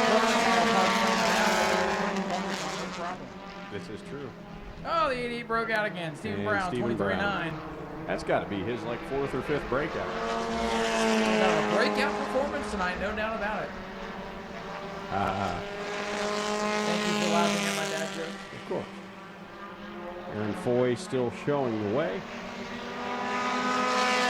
11 laps to go. They made it 39 laps. They did. They beat the Pro Late Models record. 10 laps to go when they hit the stripe.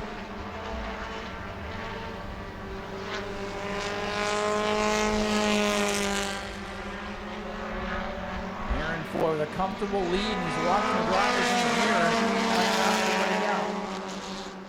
Oh, Brandon Monroe at 23.9. He'll have to drop it back.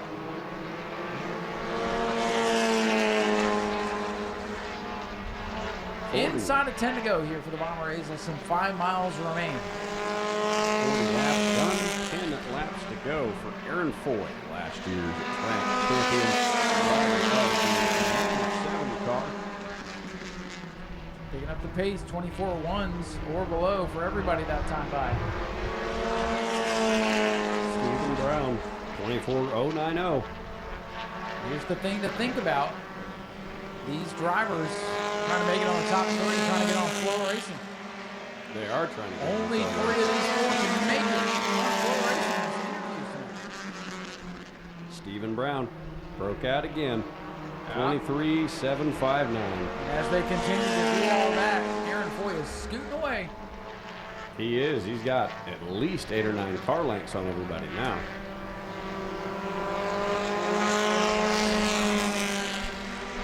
Bomber B pit road starting to get cars here. There's a bunch of them up on the hill too, and probably more that we don't know about, Zach. There is Aaron Foy just ran 2 identical laps. Well, how about that? Very consistent. He ran 2 24.119 back to back. Just wait till we tell him he's got the first ever official 24 flat lap. Yeah. Bring that to the awards bench. Pace really slowing down that time by everybody running 24.2. Oh, look at Brown up into Cortez there. Foy coming up to Wolf, the slow car. This could get interesting. Now remember, if the 7 car, oh, Wolf's down on the apron. Whoa, he's in the grass. Whoa. He's throwing sparks out. Those leaders coming, and he gets antsy behind the wheel. 24. Oh, don't get it. He's trying to go up the hill and get the leader. I saw that. Wolf is an agent of chaos. Is that pushing like a dump truck? They're going to split the lap car. My heart. Wow. So Aaron Foy has been getting pretty dangerously close to hitting the 24-second mark. But that time by he pulls it way back. Whoa, Vince Cortez at 24.008. Cortez fighting side by side with Steven Brown. Well, it's going to be a dogfight for the final spot on the podium. Remember, if you break out on the last lap, go to the end of the lead lap. Watch them all break out. And Cortez. Steven Brown and Cortez and Monroe. All broken out. And they're all running that together. That 3-wide group all just broke out. So figure it out amongst yourselves, gentlemen. All right, now go race. So that'll put Aaron Foy. Aaron Foy says, come back. Come back. I'm going to let you get to me, but I'm not going to let you by. Aaron Foy, 24.289. Everybody else good. 2 laps to go for the defending track champion to bring home a $1,000 prize purse.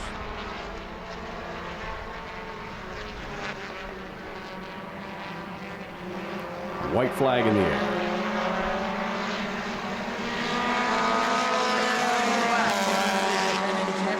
Oh, Brandon Monroe broke out. Brown broke out. 14 and 88 broke out. Whoa, look at them 3 wide. They don't care. They all want to be on Flow Racing. Well, somebody's going to have to back out there. And I think it's 14 Steven still Brown. going to back out, so I think Aaron Foy's going to come off the corner. He'll see the checkered flag. As long as the stopwatch isn't under 24, he'll win it. Aaron Foy, your winner. Second to Vincent Cortez, and Brandon Monroe at the line in third over Steven Brown. Second Hartridge, the top 5. Aaron Foy, there he is, climbing out of the car. The $1,000 man, Aaron Foy, with the $1,000 prize purse. We'll go ahead and grab a word with Aaron Foy. Bringing home a $1,000 paycheck. Aaron, undefeated in the year 2026. Not only that, you clocked an impressive 24.000 second lap, which is the first time that Ryan and I think we've ever seen that. How about 50 laps in a bomber car? How was that? I was losing my brakes there with about 7 to go, and I was just really loose on entry, hoping I didn't spin out. That was a little nerve-wracking. Was there any sort of added wear on your tires in particular, especially considering they usually only go 20 to 25 laps and you're doubling that distance? I don't think so. I made a few air pressure adjustments before the last race, and it seemed to help the car handle really, really good. So now I just, I barely even put a quarter turn of wheel in it, and it just turns and hooks and goes. Anyone else you want to thank tonight? No, I told Flo, but my wife, my kids, Charlie, Mike, Ricky Monroe for making this awesome trophy, the Bomber A gang, Brandon, again, it's a blast racing with you, my dad at home, Ed up in North Carolina. This one slipped away from me last year on a last race restart, and I broke a transmission, but we didn't break it tonight. Well, Aaron, congratulations. You are $1,000 richer coming in here tonight. We'll turn it on over to Ryan to talk to Vincent Cortez, our second place finisher. Well, that was a wild scramble. The top 4 under a blanket for 50 laps, hardly touching. Just you versus the clock out there, and you survived to get second. Congratulations. Yeah, I was just saying how, Check 1, 2. I was just saying that, I love racing these cars so much, but I really wish we would tweak the rule a little bit, just to let us go a little bit faster, let us race. That's all I really ask for. What do you think the magic number should be? I might be a little biased, but I think 23.5 would be the perfect, our car. The mic is ready to quit. Yeah. Right. Face the receiver. It might work a little better. I don't know. There we go. My car is almost bone stock, and we're almost a second faster than the rule. So I think if we go to 23.5, just a little bit faster, put on a better show.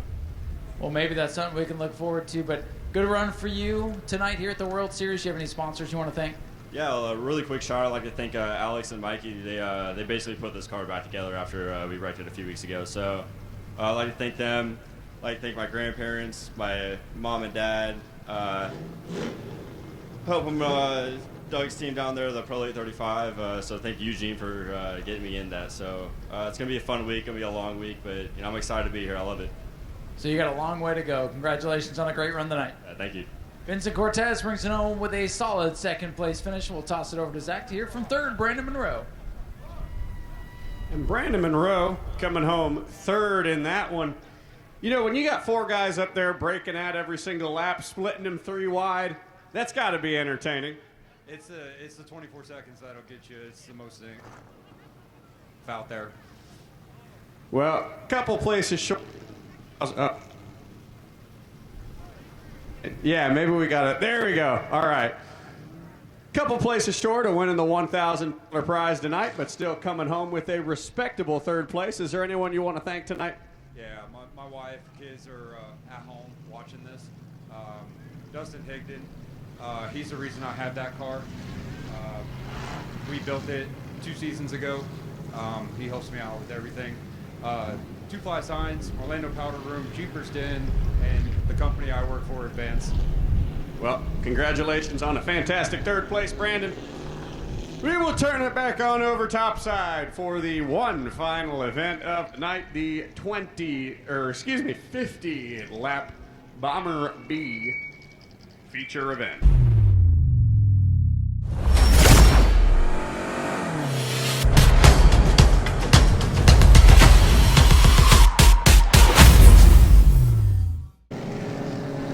Unfortunately, the white pony's not here. It is not.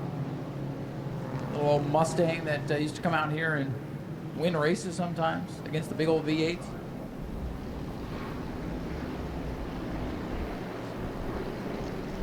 EJ is going to pull the American Auto Dodge pace car to pit road one final time tonight as we get ready to turn them loose through the Hoosier Tires restart zone. Travis Sukup going to lead this field, a 30 Bomber B strong to the green flag. A spectacular start is coming up the road. Finally in the back of the field. Let's see, will we make it? The X Machine. Smith has got the lead now off turn number 2. And they made it down the back straightaway. They're going to rumble those big old V8s into the third corner. Through turn number 3, major stack up deep in the field as they roll through 2 by 2 by 2 by 2 all the way.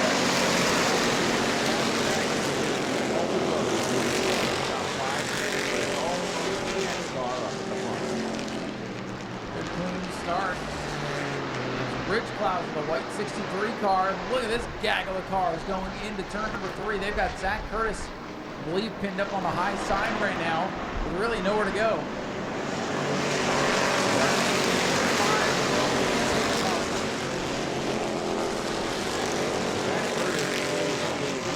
Doesn't have to deal with actually getting stuck in traffic. He's stuck behind the Tony Bromley machine. Salter in the 6, going to go 3 wide on the mallet. Chase Simon, Zach Curtis up in the upper groove. They sort it back out. Your leader continues to the execution.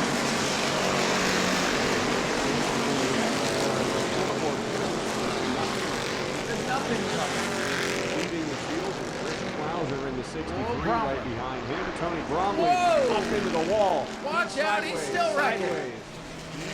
keeps it clean. Tony Bromley wrecks the lane. Oh no, and now Chase Simons goes around. Look out, the scramble's on.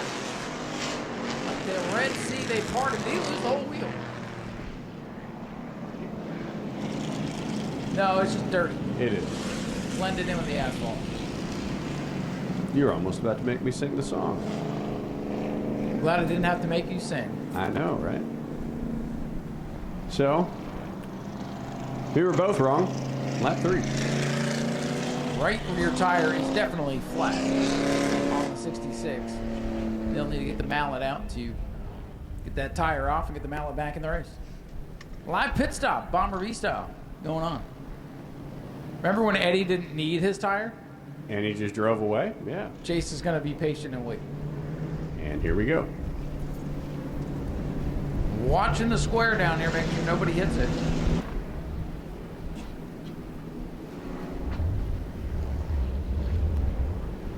All right, getting ready to go back. Green flag racing. The field approaching the Hoosier Tire restart zone. Here we go. Here they come, picking up the pace. Green flag is back out. Down the hole on the bottom. They left the door open back. And he's up to third. He's going for the lead. Zach Curtis in the 5. Down on the inside. 3 wide. 2 rows deep. Look at this scramble. Whoa, they funnel into each other. Hang on, Rich Clouser. He saved it. Wow, the brakes worked really well on that car. What a save. And look who's winning. Look at that.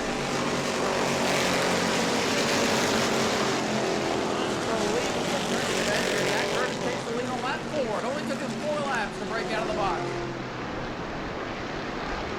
Oh, Callie Duchère a little bit loose coming off the corner, getting swallowed up down the back straightaway.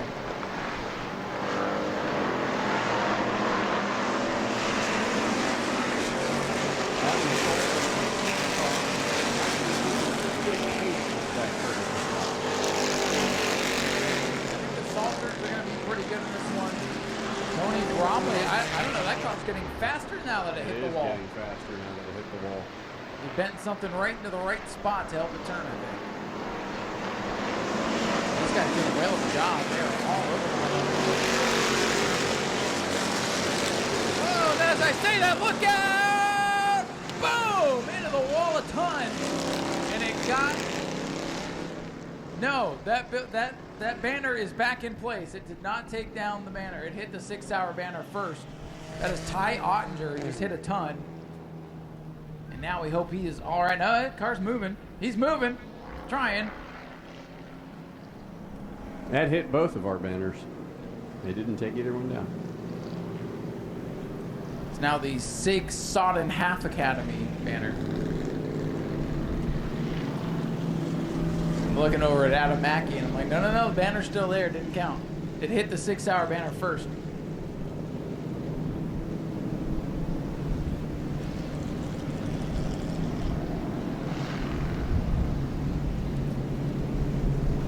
Yeah, that 77 car took a shot. Hard lick into the wall there. He's trying to roll. I think he might be stuck for some reason. Waiting for the track to clear. There we go. Look at that, ladies and gentlemen. Wall up the wall, and you'd never know it if the banner wasn't in the back. It looks a little cattywampus, perhaps, though. Yeah, that's not going to handle too well. That needs a high-speed balance for sure. He is come to know all too well. In through the Hoosier Tires restart zone. It's going to be Zach Curtis leading the field to green. And he's going to rub fenders side by side with Michael Smith. Back down to number 1. Curtis getting a little nudge there from the Salter 6 car. It's loose, and Curtis is gone. 3 wide further back. Lindsey Salmon on the outside. Travis Suka, the Patriotic Machine, down on the inside. 1 car slow back straight away. Charles Friddle. These guys are all over the place right now. Back to the lap.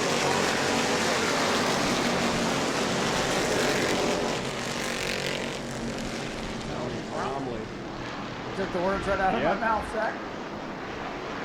We're both looking at the same thing. What about him? Well, he was jockeying for position there a little bit. He fell back after getting loose on exit 2.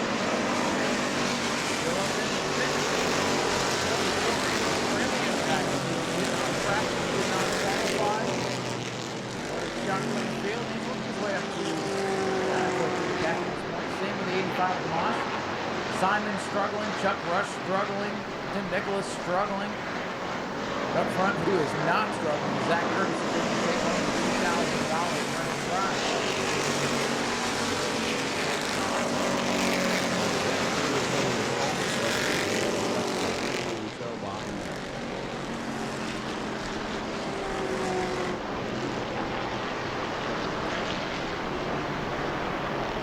Curtis leading the Salters from Alabama. Back to the 11th.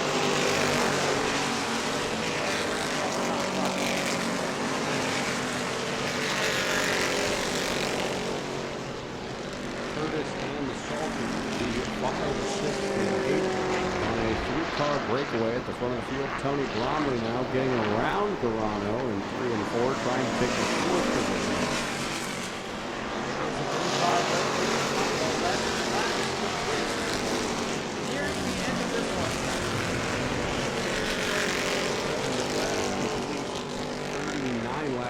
Justin Spears making his return out of the racetrack. Nico Garano got big sideways off turn number 2 that time.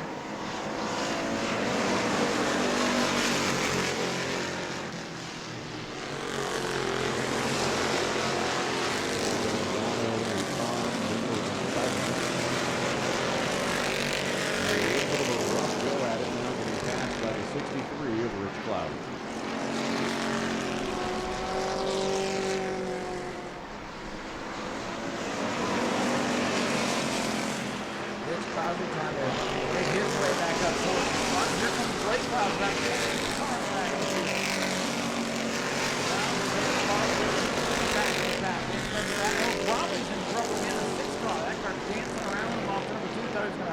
Fight the wall again for a moment.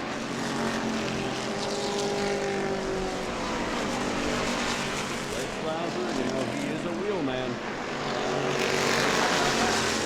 He is getting it around Garano.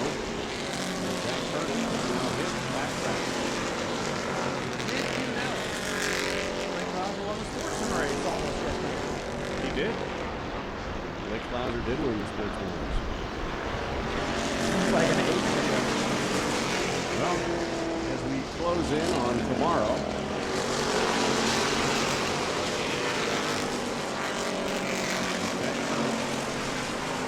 leads the way.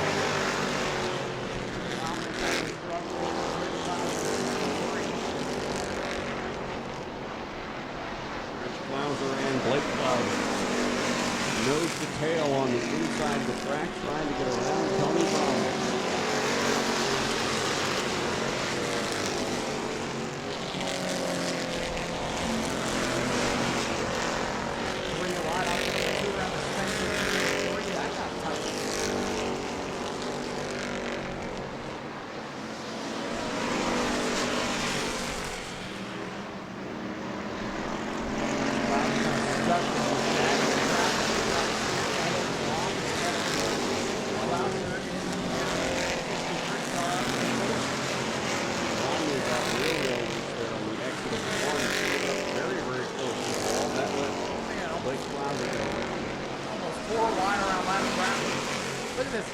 In turn number 4.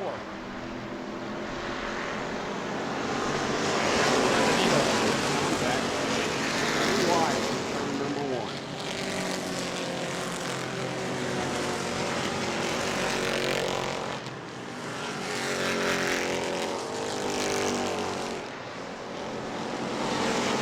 Whoa, Jack Curtis moves up to block. It's Adam Salter. He's there. Lucas Johnson very slow along the racetrack. I don't think he could have made it that fast. I don't either.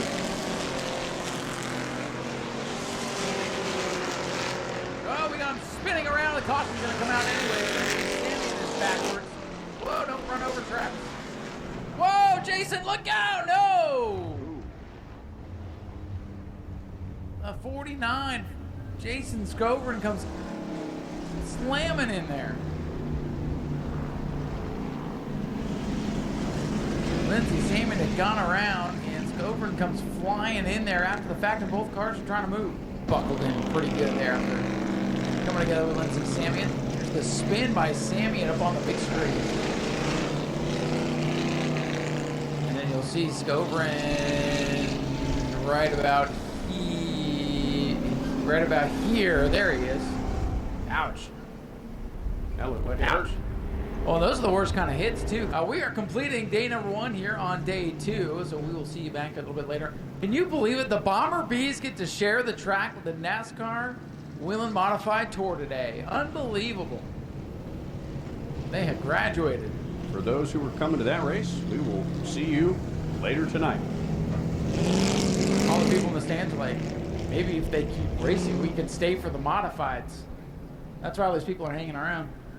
The 24 hours of World Series. Seeing Dale Sr. win, especially what happened a few years later. I just feel like I've seen it all. All right, we haven't seen it all here yet. 19 laps complete. Bomber Bees getting ready to go back. Green flag racing.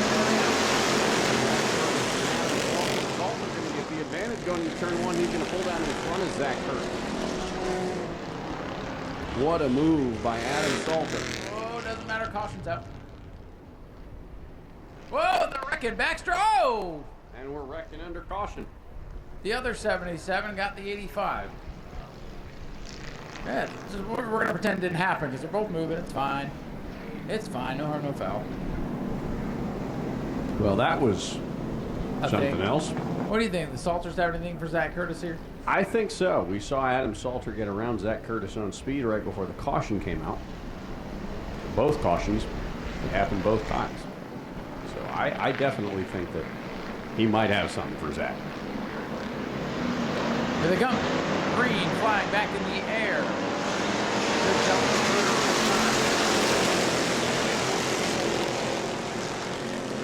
Curtis got the jump in front of Adam Salter. Nico Garano in the 11. Well, there you go, the 85. He's finally realizes his tire is flat. Mike DeMoss. My gosh. Oh, my. You beat me to it. You knew right where my mind was going with that race.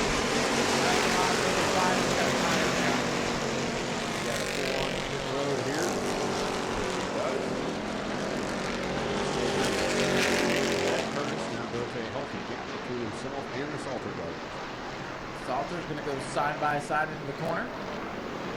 Trying to tell the 85 had a tire. Good.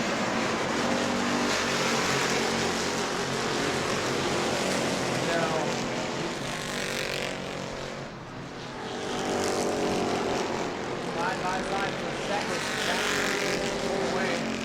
About the 93rd different car he's driven out here. Uh-oh, stack up off turn 2. 24 Australia's laying down the back straightaway. I believe he will continue racing. I don't think he's going to turn out.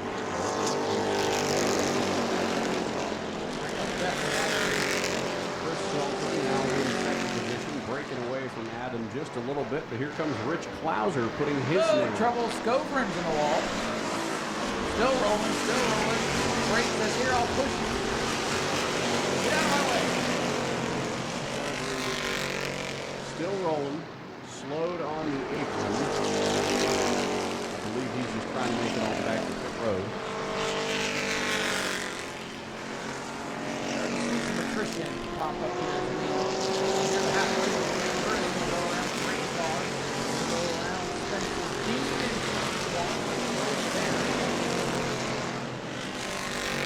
Salter's going to get around the Bluey machine 3 wide in turn number 2. Rich Klauser continuing to close the gap in on both of them as we reach the halfway point this time by 25 down, 25 to go. Rayleigh pit.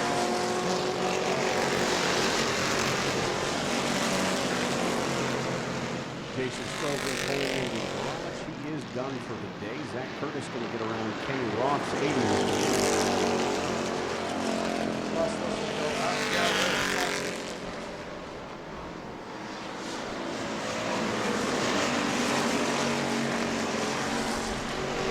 Just like the bomber races, the tire issues there. These guys, they're pushing it every single lap. They're not going to break out rule or anything like that. So, the second half of this race, you might really have to watch the tire wear, running the tire down the course.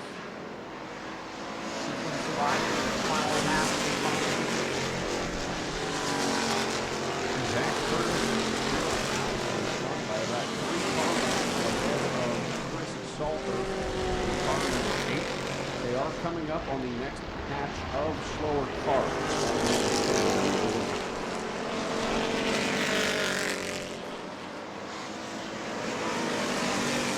Car breakaway up front, back to fourth. Tony Crawford, old 6 car hanging on the fifth. Bromley, the Mark Martin machine, still doing quite well here. 14, Blake Clouser catching up to him. Michael Smith and the left. Toronto now battling starting to slip up. Tim Nicholas slow on the back straightaway. See if he can make it back. He's going to disappear in turn 3. Hope somebody's got eyes. He is going to make his way down on pit road.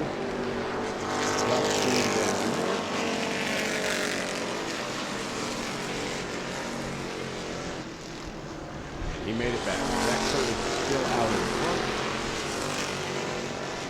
Although Chris Salter last couple laps, that 8 car now within striking distance of Zach Curtis. They speed up front here. Comes Salter, the 8 car. I was just about to say that, actually. Speaking of the nose speed, 45 comes to clear road. And Zach Curtis contact with the front rush on the back road. Getting a little bit dicey. That was enough to get Chris Salter there. Right up to the rear pit. A little bit of clean racetrack. We'll see if Zach helps back up.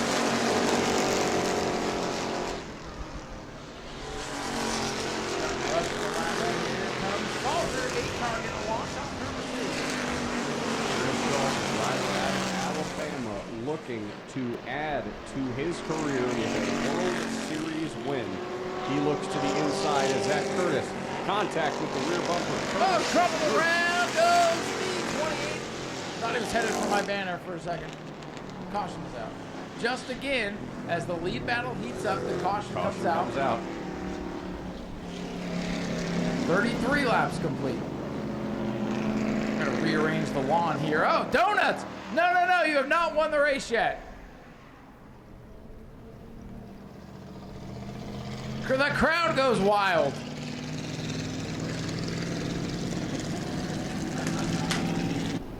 A couple of nights a month, and they've become a fan favorite for sure. They have. I think we're working on a sponsor for them for 2026. Let's go back racing here into the Hoosier Tire restart zone. Zach Curtis on the bottom, Salter on the outside. He is about to be a Salter sandwich here.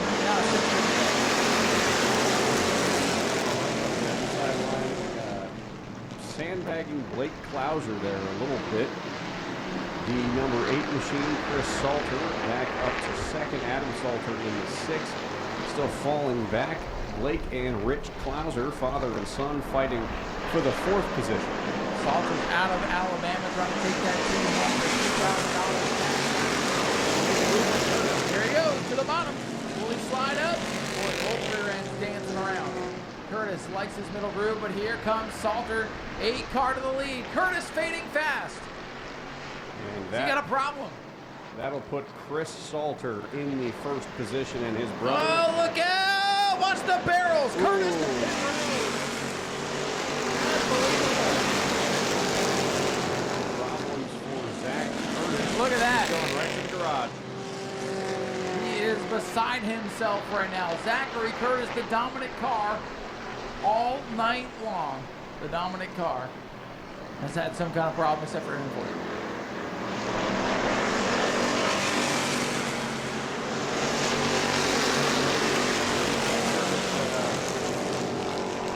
mean, he just like ran a slip out of his hand.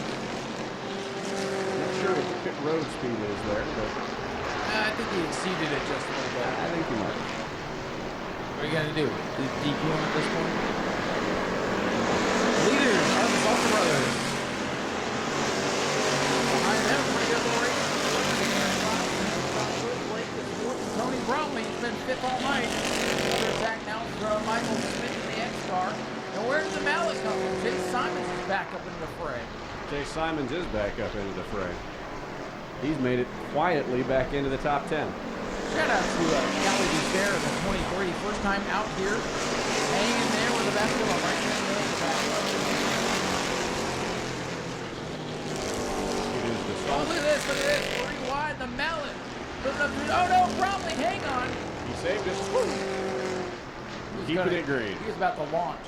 Oh, we got trouble front straightaway, 28 car again. Justin Spears is able to keep it going. Whoa! Right in there. front of the leader. Justin Spears in the 28 machine, dangerously slow there for a second. Thankfully, the Salters were able to get around him. Chris Salter in car number 8, still leading the field as we come to complete lap number 39.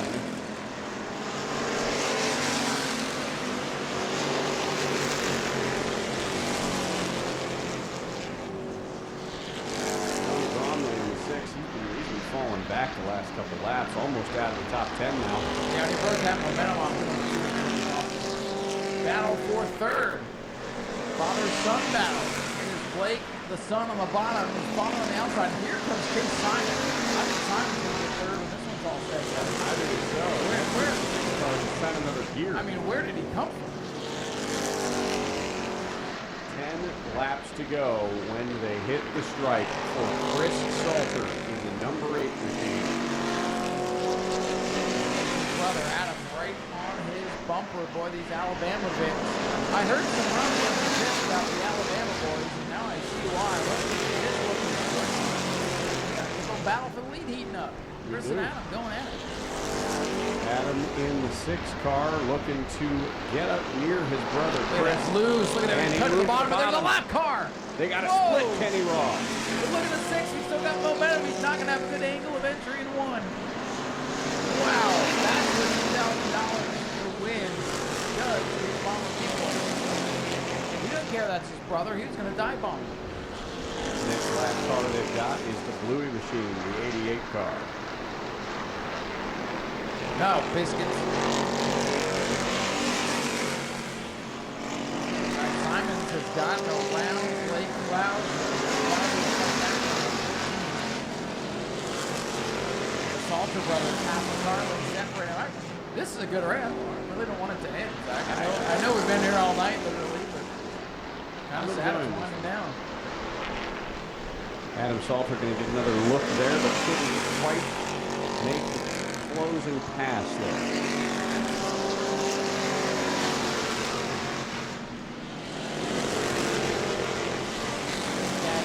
Going for 1. Spears is up right in the middle of this gaggle. 3 wide.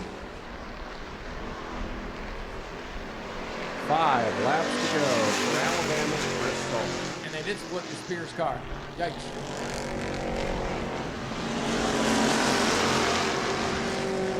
Could we see that? Oh, I think so. I think so too. I think Adam might be hanging back a little bit just to let the 8 car use up all his stuff, and as soon as I think we get to 2 laps to go, it's going to be go time.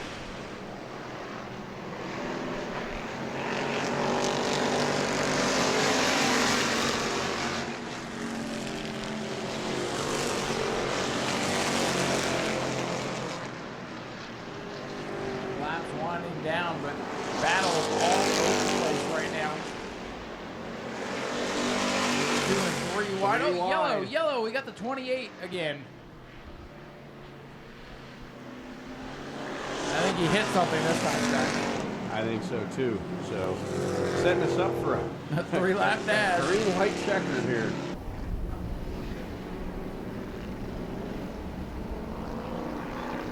All right, here we go. This is it. Chris Salter on the bottom, Adam Salter on the outside.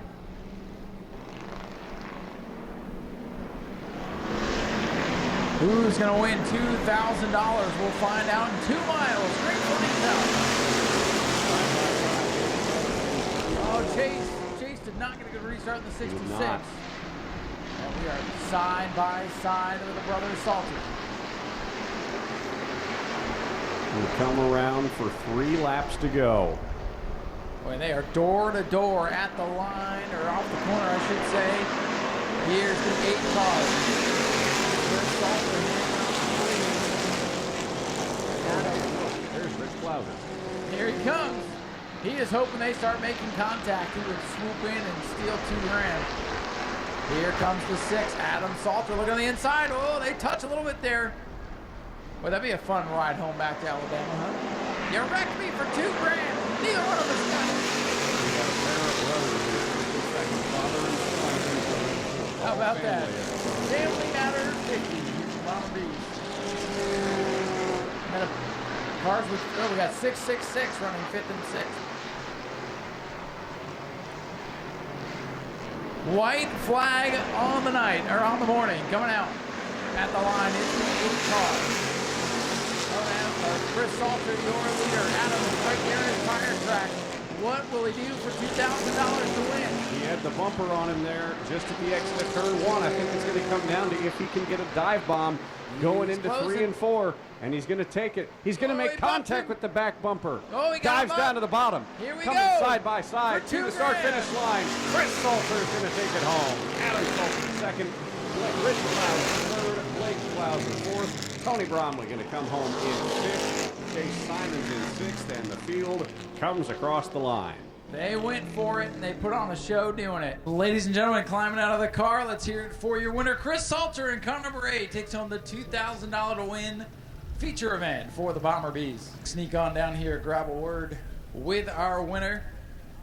Chris Salter coming all the way down from Alabama. You and your brother unload some pretty fast cars. Of course, you had to get through Zach Curtis. Looked like something happened to him while he was leading, but then you got to square off against your brother in a 4-lap shootout. How's it feel to be $2,000 richer here tonight at the World Series? Oh, it feels good. I hate something broke with Curtis. That's the reason we come race with him. It's a cool racetrack. We'll be back. Well, we like to hear that. We know it's a bit of a haul from Alabama, but hey, this will at least help you get back home. Maybe might as well stick around for the modifieds tomorrow at this point, or later on tonight. No, we got a race tomorrow at South Alabama. Oh, that's what I like to hear. So you guys are going racing. Yeah, straight from here, straight there, change rear ends, and straight to the racetrack. Well, that's fantastic. We appreciate you guys making the effort to come all the way down here and race with us, be part of the World Series, and come out to hear a win and hold off your brother. What'd you think of the little love tap there in turn 3 in the last lap? I knew it was coming. I'm sure you did. You know your brother better than anyone else in the field. Well, great drive tonight, and it was a pleasure to have you here. Do you have anybody you want to thank? Yeah, all my BMR guys and the BMR wives for letting us run off and do this crazy stuff. They don't ever question us. They let us go. So thanks to them, especially. Well, thank you guys again for coming down, and good luck tomorrow. Thank you. Ladies and gentlemen, your winner here tonight, Chris Salter in car number 8. We'll pass it over to Zach to hear from his brother here in runner-up position. Mr. Adam Salter, the brother Salter, making it home with an extra $2,000. And as Chris said, well, they're going racing again tomorrow night at South Alabama Speedway.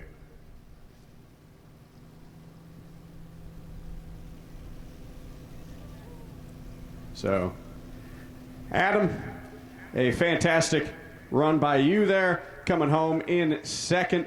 Thought you could get it there from your brother at the very, very end, giving him a little bump into turn number 3. But all in all, coming down here, did you enjoy your time at the World Series? Oh, yeah, I had a lot of fun. I've always wanted to come down here and race, and never had the opportunity till, they upped the purse on this race tonight, so we made sure we could be here. When you were coming into turn 3 at the very last second, sending it in there, did you think when you saw Zach Curtis move down there earlier that was your chance that you could get a win here? Yeah, whenever I got behind Travis or Curtis, I like racing with Curtis.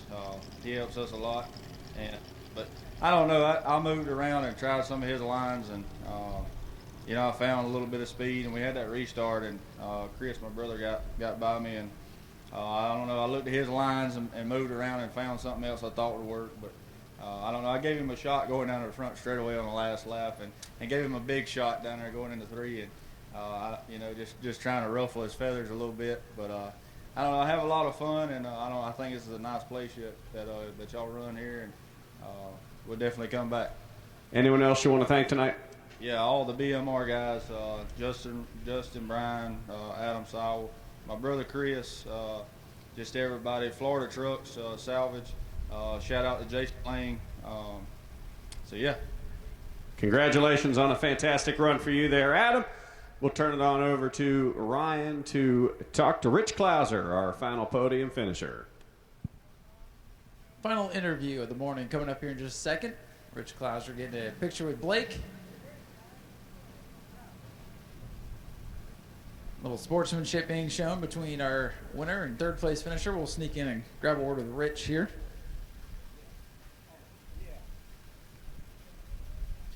Well, Rich, good run for you tonight. Not bad for an old washed-up late model driver, huh? That's it. That's what I'm told anyway. I guess I can stick to the Crown Vics. At least I can get a podium. Well, these things are, I mean, it's just fun to go out there and beat and bang with these guys, isn't it? Oh, these things are a blast, man. You got to drive the crap out of them every lap. They don't handle. They got no motor. They're all over the place. They leak oil. They're just a lot of fun, and to run with these guys, and these two are just a whole nother league. They got to figure it out up there in Alabama area, but yeah, we were good. We were the quickest local car, so thank you to Zach Curtis for letting me ride this rocket ship to a third place finish. It sucks that he fell out, but just one of them deals. Blake finished right behind me. That was fun watching him come through the field back there, and just a blast, just a fun night. How did you save that car in turn 3 about halfway through the race? I thought you were a goner. I have no idea. I thought we were double file for a few rows, and then all of a sudden we were 3 wide, and I got hammered in the left rear and locked the brakes down and slid halfway up the track and then let go of the brake, and somehow it turned away from the wall. I thought we were going straight in, but it was fun working my way back through there from, I think we fell back to 10th or so and back up to 3rd, so it was cool, a lot of fun.